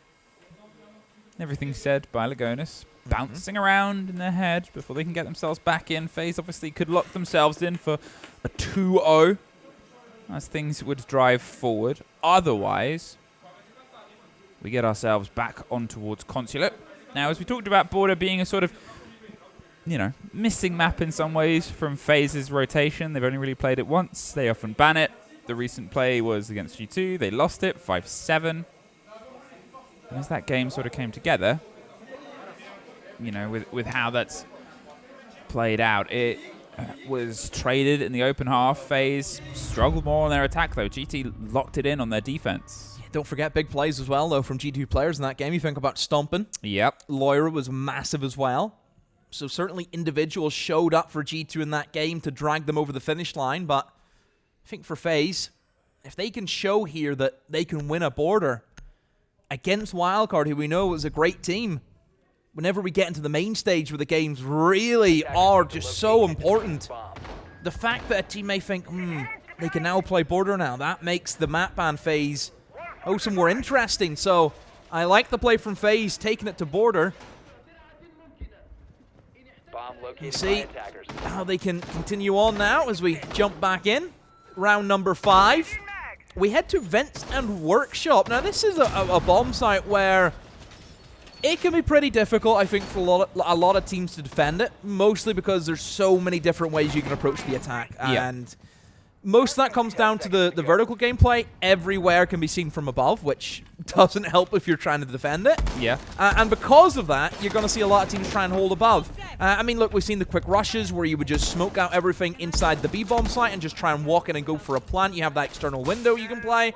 In terms of the kind of bathroom side, yes, it can work, but if you then don't clear above, you kind of have issues with the glaring hatch right above it. So 9 times out of 10, attackers, they will just go above. They'll try and fight against that roam game. And FaZe, well, you look at the operators that they have. They've got that Mirror and that Clash. Again, that duo. Will it be something that slows them down? It seemed like, for all the conversations on that opening statistic from the previous map, here, 3 opening kills have gone into the favor of Wildcard, and they just haven't been able to get them closed down throughout the rest of the rounds themselves. And yes, okay, the first one was almost a Bay Ace. To be what a strong opener it could have been, would have been, isn't have been. The Lion pops off, and the shield looks like it wants to pop off. They're against Souls, though, and this is the problem, because if they wanted to just hit the site hard and heavy, well, now the Clash has revealed, oh, here's the Blitz. They're not too far away. They're trying to make their way from the other side, and you can see that they're sort of running the numbers. And they've actually entirely had to pull off the plan. Dash moved away, back up towards the top floor. Misthrows the first and the second. What a blow. That is, hits the barbed wire and they fall back. There's the mirror window you talked about. Isn't entirely going to risk the fight. Goes for the punch in the blind, but they're able to pop it off instead. It's a flurry of Wildcard kills, and the verticality is theirs, Demo. Yeah, utilizing the blitz, and he did miss the 2 smokes, but his main objective was get into the face of that mirror window, and he did that successfully. So yeah, 2v4, full top floor control now for Wildcard. They are looking great in this position, but as we've seen before, they need to close that out. And yeah, Kansan, he's on one right now. That's free in the round, and Souls all by his lonesome. Uses the Clash shield to try and assist, and there's one. 3 more still he needs to find. Diffuser going to go down, though. I don't think he's in a great position here to stop that plant, and now he has to try and go for the retake. The 1v3, you can play above, of course, Spiker up there, and the Lion. There's the Blitz. Should be an easy kill, and it will be Dash. Great work on that Blitz. Well, the timeout did lead to some success, 3-2. They want to get themselves that even half. And FaZe, as I said before, when they played this the other day against G2, they've actually already outperformed what they managed on defense, but G2 love attacking. We said it statistically, Wildcard attack hasn't really been their strongest thing. They came into this series in this day as the 2nd strongest defending team of anybody. The difference is, obviously, they haven't lost a series yet. So when you haven't been knocked down, you don't really get the answer to the question of how do you get back up again.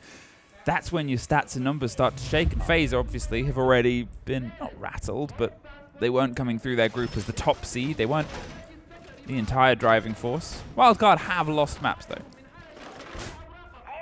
That's that split. But they can still propose themselves the idea of this even split. Get themselves locked in. As I said before, Border gets itself one way, but kind of the worry is Consulate more than anything. When you're looking at the stats, I don't think either team has actually played at this tournament so far, but FaZe's recent record is 5-0. They're pretty confident on that map. Wildcard 1-0. It was a 7-2 against M80. I was about to say a 780, but Making up words, are we? Game doesn't go on that long. Imagine. First team to 80 rounds. I thought you were saying 780 rounds. We'd be here for a while. First team to 780 rounds wins. And it's just who can stay awake the longest. No. That'll actually be a bit of a steal here. They're trying to... Looking for something, isn't he? Yeah. But doesn't really see much. Not a massive amount of util that you can grab immediately in towards that site. So they're going to have to try and see where they want to stem it from. I mean, you have the shield, obviously. You've got the Monty, so going for the East take, having that control, yeah, it'll be great. And again, the same game plan, I'm sure, for Wildcard is get yourself down for your East. Start looking in towards the site. You've got that sense again, of course. So Spiker can kind of cut off the kind of lines of sight straight from the window all the way across in towards blue. And then the shield walks in and goes to the plant. Need to get the wall opened up first, though, and the Selma's going to go down, Dash going to cover in case anyone tries to shoot it off from custom. So everything is going step by step right now for Wildcard. This is looking strong. What about the denial, though? Look at the C4 lineup. 4 C4s being brought in by FaZe. I mean, if you're Dash, I don't envy him, because if he tries to step a single foot inside that bomb site, I'm sure a C4 is going to be tossed right at him. I mean, fully stacked up, and that's sort of the bait. Look how many of them are over in this position, doing their best to kind of hold on. But without a single body, without that read-through, they're still in the vertical positions. They're still with these modicum of control. If it runs on batteries, I see it. They're just going to try and tuck themselves in on the plant, but as you said, the C4, and this is the threat, right? They've got this cross angle. There goes the gadget, and there's the destruction of it. No, we can still see, but there's more sense walls they can roll as they've got the cross across the site. Dash, he's just going to back his way in, but there's the rotate from the Mozzie. He's already used it. He used it to get rid of the sense gadget. He can't quite get the angle. They're going to see if they can make it connect, but he's not on the default plant, so they find it. Bay has the cover on towards Souls, and they can just pull back, peel away, but they can watch this from above. That's that position. If they open up the verticality, they've got the Monty to watch it flat as well. There's the pressure, and they've got to drive themselves in, worried about the cross angle, and you can see it. There's the above, there's the catch, there's the double up, triple up. Why not make it flawless? Hemi, they had another 3 C4s that just weren't used. The Mozzie's there. The Mozzie should be screaming, somebody else come with a C4. You know, they're bringing all that util, and it's going to waste. I mean, the Monty should have been dead to rights. Yep. Should have been. But nobody in position for FaZe. Look, Wildcard, just taking it step by step. They see that opening. They have to try and force the way through, but I just think that Wildcard should have had a more difficult time of doing that. Coming away with that on a flawless. I mean, how? How have they got away with not losing a single body? Even half. Even half Wildcard kept themselves still fighting. A bit of a strange pace towards it, obviously, especially with the rest of the round. But as you said, with everything that was still in pocket, I mean, even between these two teams, including the previous map, either of these teams getting a plant off with what was every player still standing, didn't expect that. Just because it doesn't fit their sort of playstyle. It doesn't really fit how this game has hit heads. And he just sticks the plant like every time for the shield. He doesn't care if he dies. He just knows, yep, I have to go in here and just plant it like a tree. To locate and defuse as many bombs as they can. Well, the eternal slap fights between these two teams continue. Heavy hits and clubbing each other. but we'll see if they can try and just keep themselves still standing by the end of it, or who leaves in a little bit of a daze. We know the power of these two teams as they went back and forth on that first map, and here it's been a little bit more of sort of rested control. As we said, you know, though there was almost that ace opener, the round is that perfect yin-yang reflection of each other. 2 rounds into a trade, into 2 rounds either side for the 3. And that's that sort of game that will continue, but the way things do like to continue, as we said before this on towards the border, that we don't see a lot from the side of FaZe. Attack was where they had more success. Attack was where they were able to get 3 rounds against G2's defense. They're happy to play into the game and the angle of this. In the meantime, generally, defense was better for the side of Wildcard. They've struggled more. Only about 38% of their attacks have gone together. So suddenly you've got these two teams on their preferred half for this final probable back and forth. Wildcard should have a much easier time dealing, of course, with this this defensive half. We know they're a lot better on border and defense than the attack, so even them getting an even split, it's good. So for FaZe, I mean, straight away the game plan is let's just bring the power, let's bring the heavy hitters. A triple shield along with a Lion and a Grim. Oh my, this is a lot that you have to work for, and if you look at the lineup from Wildcard, no traps. I mean, this is going to be a big issue. They've got no real way of getting through these shields, so I worry. But I'll be honest with you, Emmy. This is right up my street. This is a bit of Siege. 3 shields is yours. This is it. Get my out. cup of tea. Up my Get alley. Out. Take your headset off and leave. Revoked. I mean, let's see if they can try and catch the first, but there's the first shield. Uh-oh, and they're going to use the C4, force the Monty away, but it's actually a trade out elsewhere. Bay and Handy find 1 apiece, and now the Monty's still just reading all of this intel, and they still have 3 shields, but Soul suffers a little bit, so peels himself further away. Trying to get Kansan out of this situation. More shields, they're baiting him in. They want to sort of say, come get him. Oh, we got him back. Soul says the cross, there's 2 shields, but the third is obviously still somewhere at Bay, and, well, not at Bay, because Bay's already been got. Handy outside the laser gate. I like this. The rotate from Handy can try and target in towards a single window or go in towards Armor if he wants to. Good kill, though. Comes back. Spiker gone, and now it's just down to the free shield. Spiker picking up that kill. A C4. Perfect. The default count was up, by the way. Well, that's the problem when you have 3 shields, is sometimes things that you would clear because you've got to keep your gun up at all times become paramount. They become testament towards the doctrine of how a round will be prophesized from the top of the hill, and the top of the mound is a C4. 2 apiece. Almost becomes a 2 versus 1 as Spiker adrift to the side as Souls holds down, but in the meantime, Handy driven up. The blitz. 3 impacts. He wants the close fight, and the 3 impacts might be about to have the biggest impact of all. There's the cover of the smoke. Spiker's ready to let loose with the first, does a lot of damage. Handy survives the second, it leaves a singular 1, but it's an easy catch, and then the trade out of 1 versus 1 against the shield. Goes for the knife, goes for the band, but can't quite connect. He's loose, he's free, he's down the stairs, he's out of here! Fucking go, boys! Nice! So close. But he just legs it. Keep it running. FaZe so close with the shields, but not successful. I also just picked up as well, Bay said they don't know how to clear east, by the way. So there is that they can maybe look in towards. I get my armory, just get my suicide and my 2 archives once. Wow, what a round to kick things off. Oh my. And Oryx has been forced.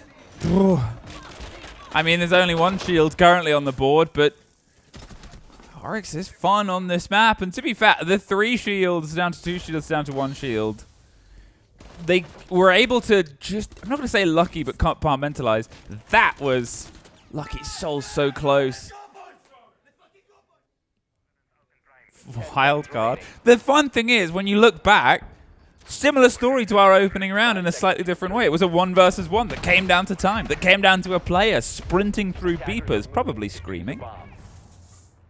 It's just a perfect mirror of each other's game, but in very different languages of Siege. The shields in towards this play. Vidiking's now the only one with the Blackbeard. They've got the Echo. They've got those traps. They've got the Oryx. They've got everything to try and respond to it. FaZe has sort of played one hand and, you know, Wildcard's trying to get the cards to respond. But whether these two lineups will mesh in a similar sort of way or whether it'll just turn into another brawl at dawn. Seems like they're trying to find a fight. The Solace just getting the read on anything that's coming in towards their direction. They've got the verticality and they want to make sure they can hold on to it here.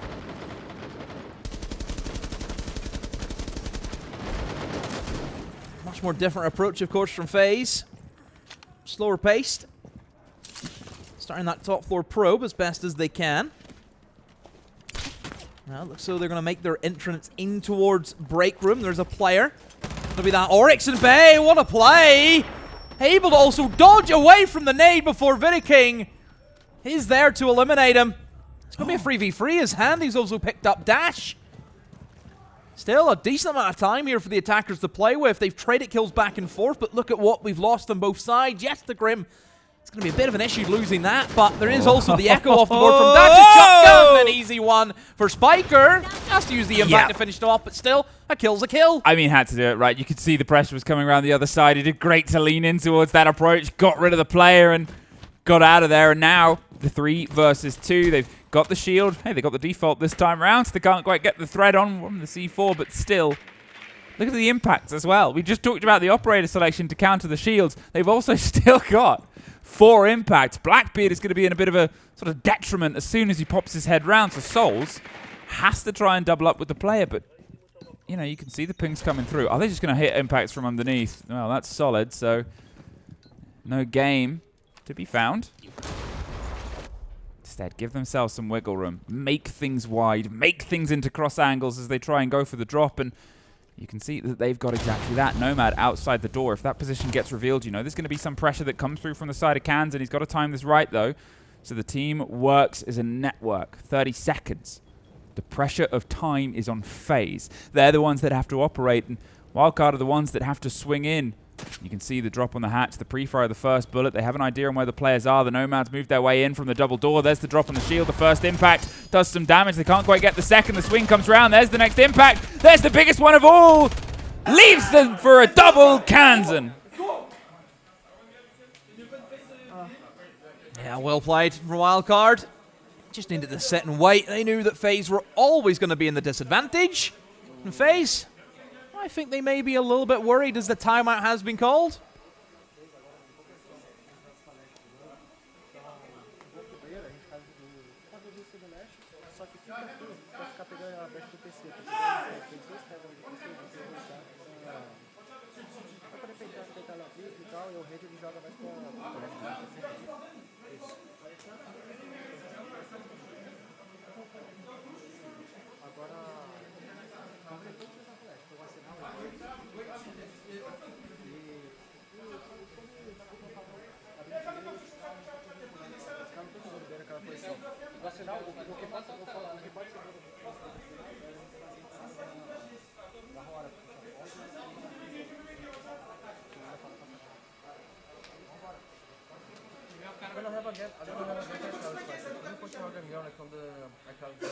I couldn't hear what you said.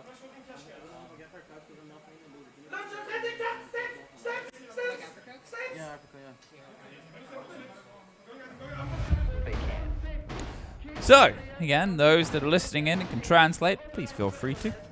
In towards the chat. Tamo and I can't truly get the grasp, and you may have, once again, had a little bit. How dare you assume I don't speak Portuguese? That's true, actually. Do you want to tell the audience everything that was said?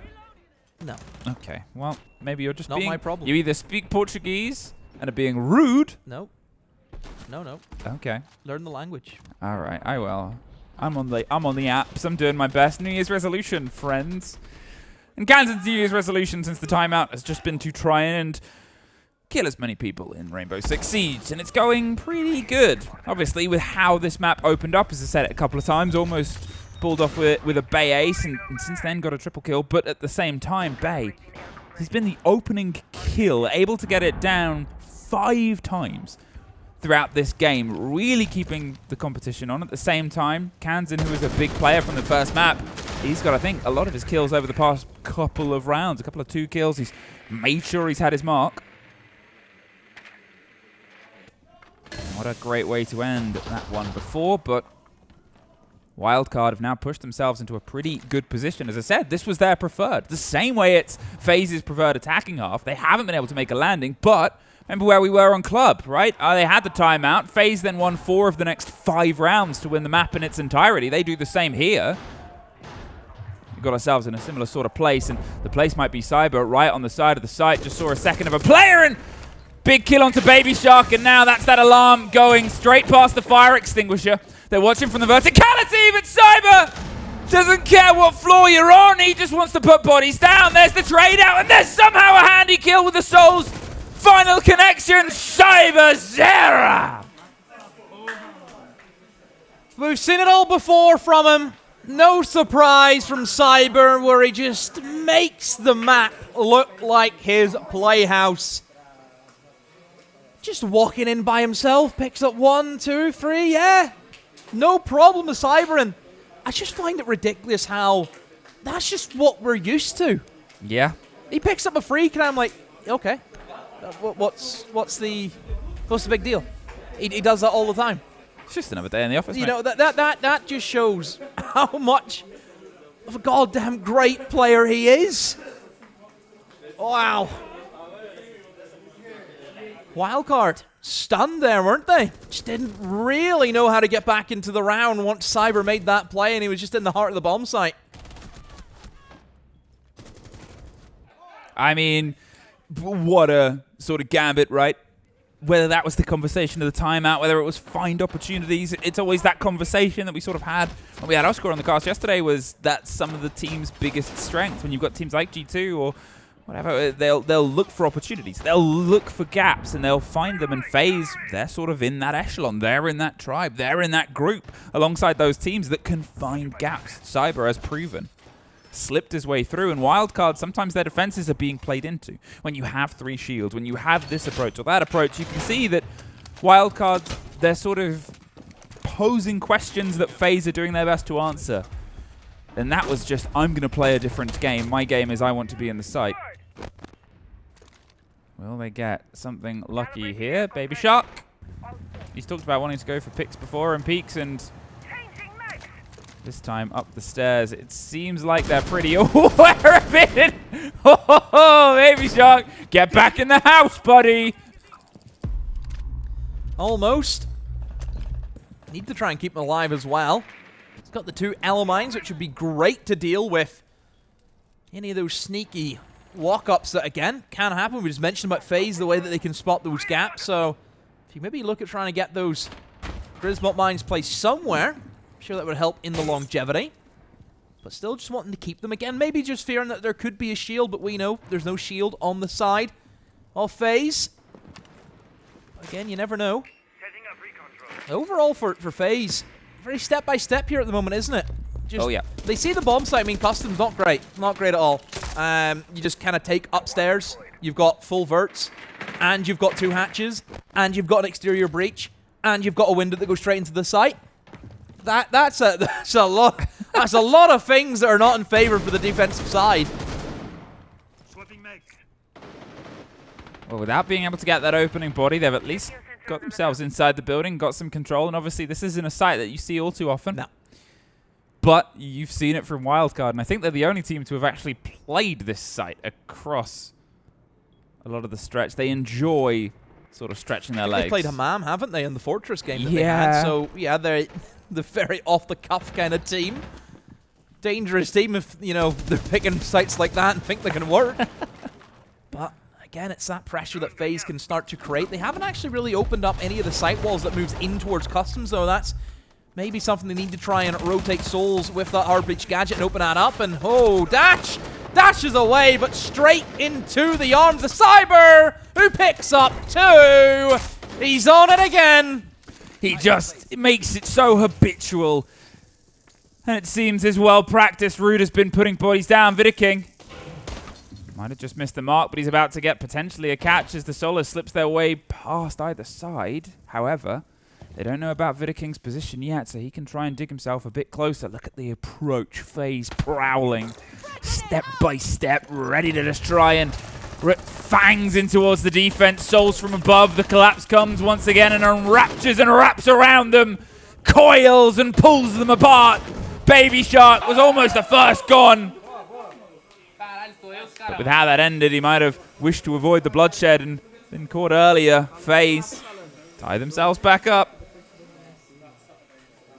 Yeah, too easy for FaZe. Too easy for Bombsight to attack. I mean, we knew this. It's just not good. It's just not. Just stay away from it if you can. As Wildcards have made that mistake and, well, they've been punished for it. I mean, you kind of look at this game now for FaZe. They're starting to come back into it. We've seen this in near the tail end of the last map, where Wildcard were 6-5 up and it ended 8-6. So this is the worry for Wildcard. FaZe now are building that momentum.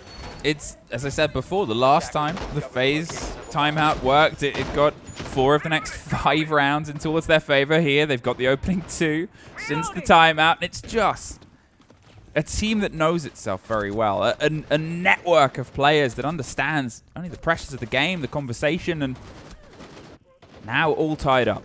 Now with 2 attack wins in their belt, now with just the game to play ahead of it. As I said, even if we get to Consulate, it's still no easy feat.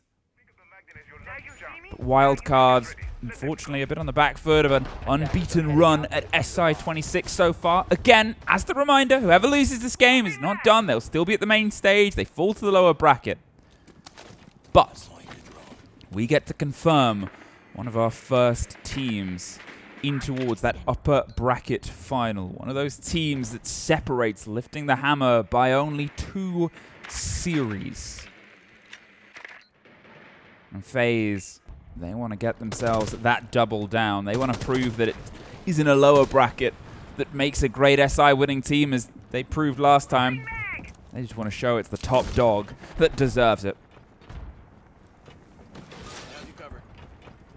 Shield back on the board. Vidaking with the Monty. Just getting the clear over East. And they said it before, they're not great at clearing it, was the words from Wildcard, and we'll see if FaZe have learned a lesson here. They're in this power swing position. They're straight on to Kansan. Yeah, and Kansan's also got an Element in the back pocket, so for Vidaking, needs to be careful. But still, just going to move in and try and bait out. Another Grismok goes off, and another one. I think maybe he dodged that one. I'm not entirely sure. Cyber lurking below. There's a player in Ivor Catwalk beside him. Vidaking actually walks into the line aside of Baby Shark, who lights him up, and an A from Handy. Kansan bashed up against the wall with that animation. Cyber up behind the Monty. I mean, this is the sword and shield combination, isn't it, right here? I mean, they are just trying to take force. Baby Shark is able to get Vidaking. They weren't quite aware of his position there. Seemingly get the end and dash from deep drop Cyber. Sword and shield is great, but apparently a gun still statistically better. A 4 versus 3. They get things a little bit slowed down right now as Handy wants to try and pick up that pace, go for the punch on the back. They've got the surround on hopefully the CC position. The Bees go out, but Bay hopped up on the security table, ready for an approach from either side and some support from Dash down on towards the window, down on towards Long. Look at the kit though. Isolated on the walkway. They've got to try and get it recollected, and as Spiker gets himself rotated, he's actually going to find an engagement. Handy fell down the stairs, pulled the player apart, and now a 3 versus 3 demo. This is doable now for FaZe. All of a sudden, 40 seconds left. If they can find another pick and get that man advantage, they can do wonders with it. The drone phase very late on into this round is being attempted. They will spot out Baby Shark, who's in a very difficult position now. Yes, he has that mirror window, but that wall's open up beside him. A great nade to force him out, and KDX will tear him apart as he has to move. That is a massive pick for FaZe now. They lead. And they might follow. Bay, all that's left here as he gets caught off at the pass, finds the first, looks towards the second, and sprays against the soft, but he didn't expect it. Instead, FaZe cement 3 in a row, but a game of millimeters. So close to getting that wall bang. Wow. So close. FaZe doing it again. You think Wildcard, I mean, this has happened a few times. Wildcard in a great position where they have that man advantage. And then they squander that opportunity. I mean, the big pick was handy, having that read, rotating, picking up the player as he dropped the hatch. It was a great clear out too on the Baby Shark. I mean, using that nade.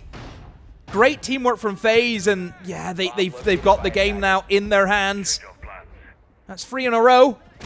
And it's pretty much the same thing that happened in Clubhouse. Wildcard in a position where they look as though they've got a good grip in the game, and then FaZe just respond with just a string of rounds in a row. They always have that potential. They always have that possibility. And although there was a bit of trade all the way to the end here, FaZe just wresting full control probably hurts even more. Takes the wind out of the sails, out of the lungs, out of everything in the pocket to Wildcard. And, you know, when you're only a step behind your opponents or a step ahead, you're sort of neck and neck and the race feels exciting. But here, when you turn around and see that the sort of Brazilian Terminator's close and closer and closer still, and now they've passed you. The pace has been unbreakable, unshakable, and you've got to try and find that little bit extra. Could be the Brazilian of their own. Dash was able to obviously have some massive moments before, but Baby Shark, actually, the Frenchman has decided Souls needs to sit out of this round. He's gone sort of go for broke on a lot of these rounds. Yeah, that's a big pick because look at the lineup and look at the way that FaZe are currently shaping their attack. I think they're going to try and go direct and just smoke out the entire bomb site and then use that Thatcher to disable potential Solus and also C4s. So they can't really go for that now unless they want to risk that C4s and Soluses aren't going to be ready to rock and roll to stop this plant. Ooh, Vidaking takes a little bit of damage on the hop through, isn't quite caught out, and instead Cyber does find Bay. Once again, the great leveler has made his mark, and KDS pushes it one step further, a 4 versus 3. Cyber does go down, though. Spiker with the crossfire in the middle of the Lion charge. They've got themselves leveled up, but there's always that extra little bit of pressure. Where's he going to poke from next? Where's the probe? Where's the push? And where's the next player to be found? Handy is almost that one. Good out outside the double door, but KDS gets dash, hops in, hops out, job done. But look at the kit demo. On the far side, they might try and sneak it in on towards the A site. There's a bit of verticality to watch, but with the shield on his back, if he can just find a pocket, they're going to force the players to have to even open up fresh or go for the pressure. Handy has the coverage.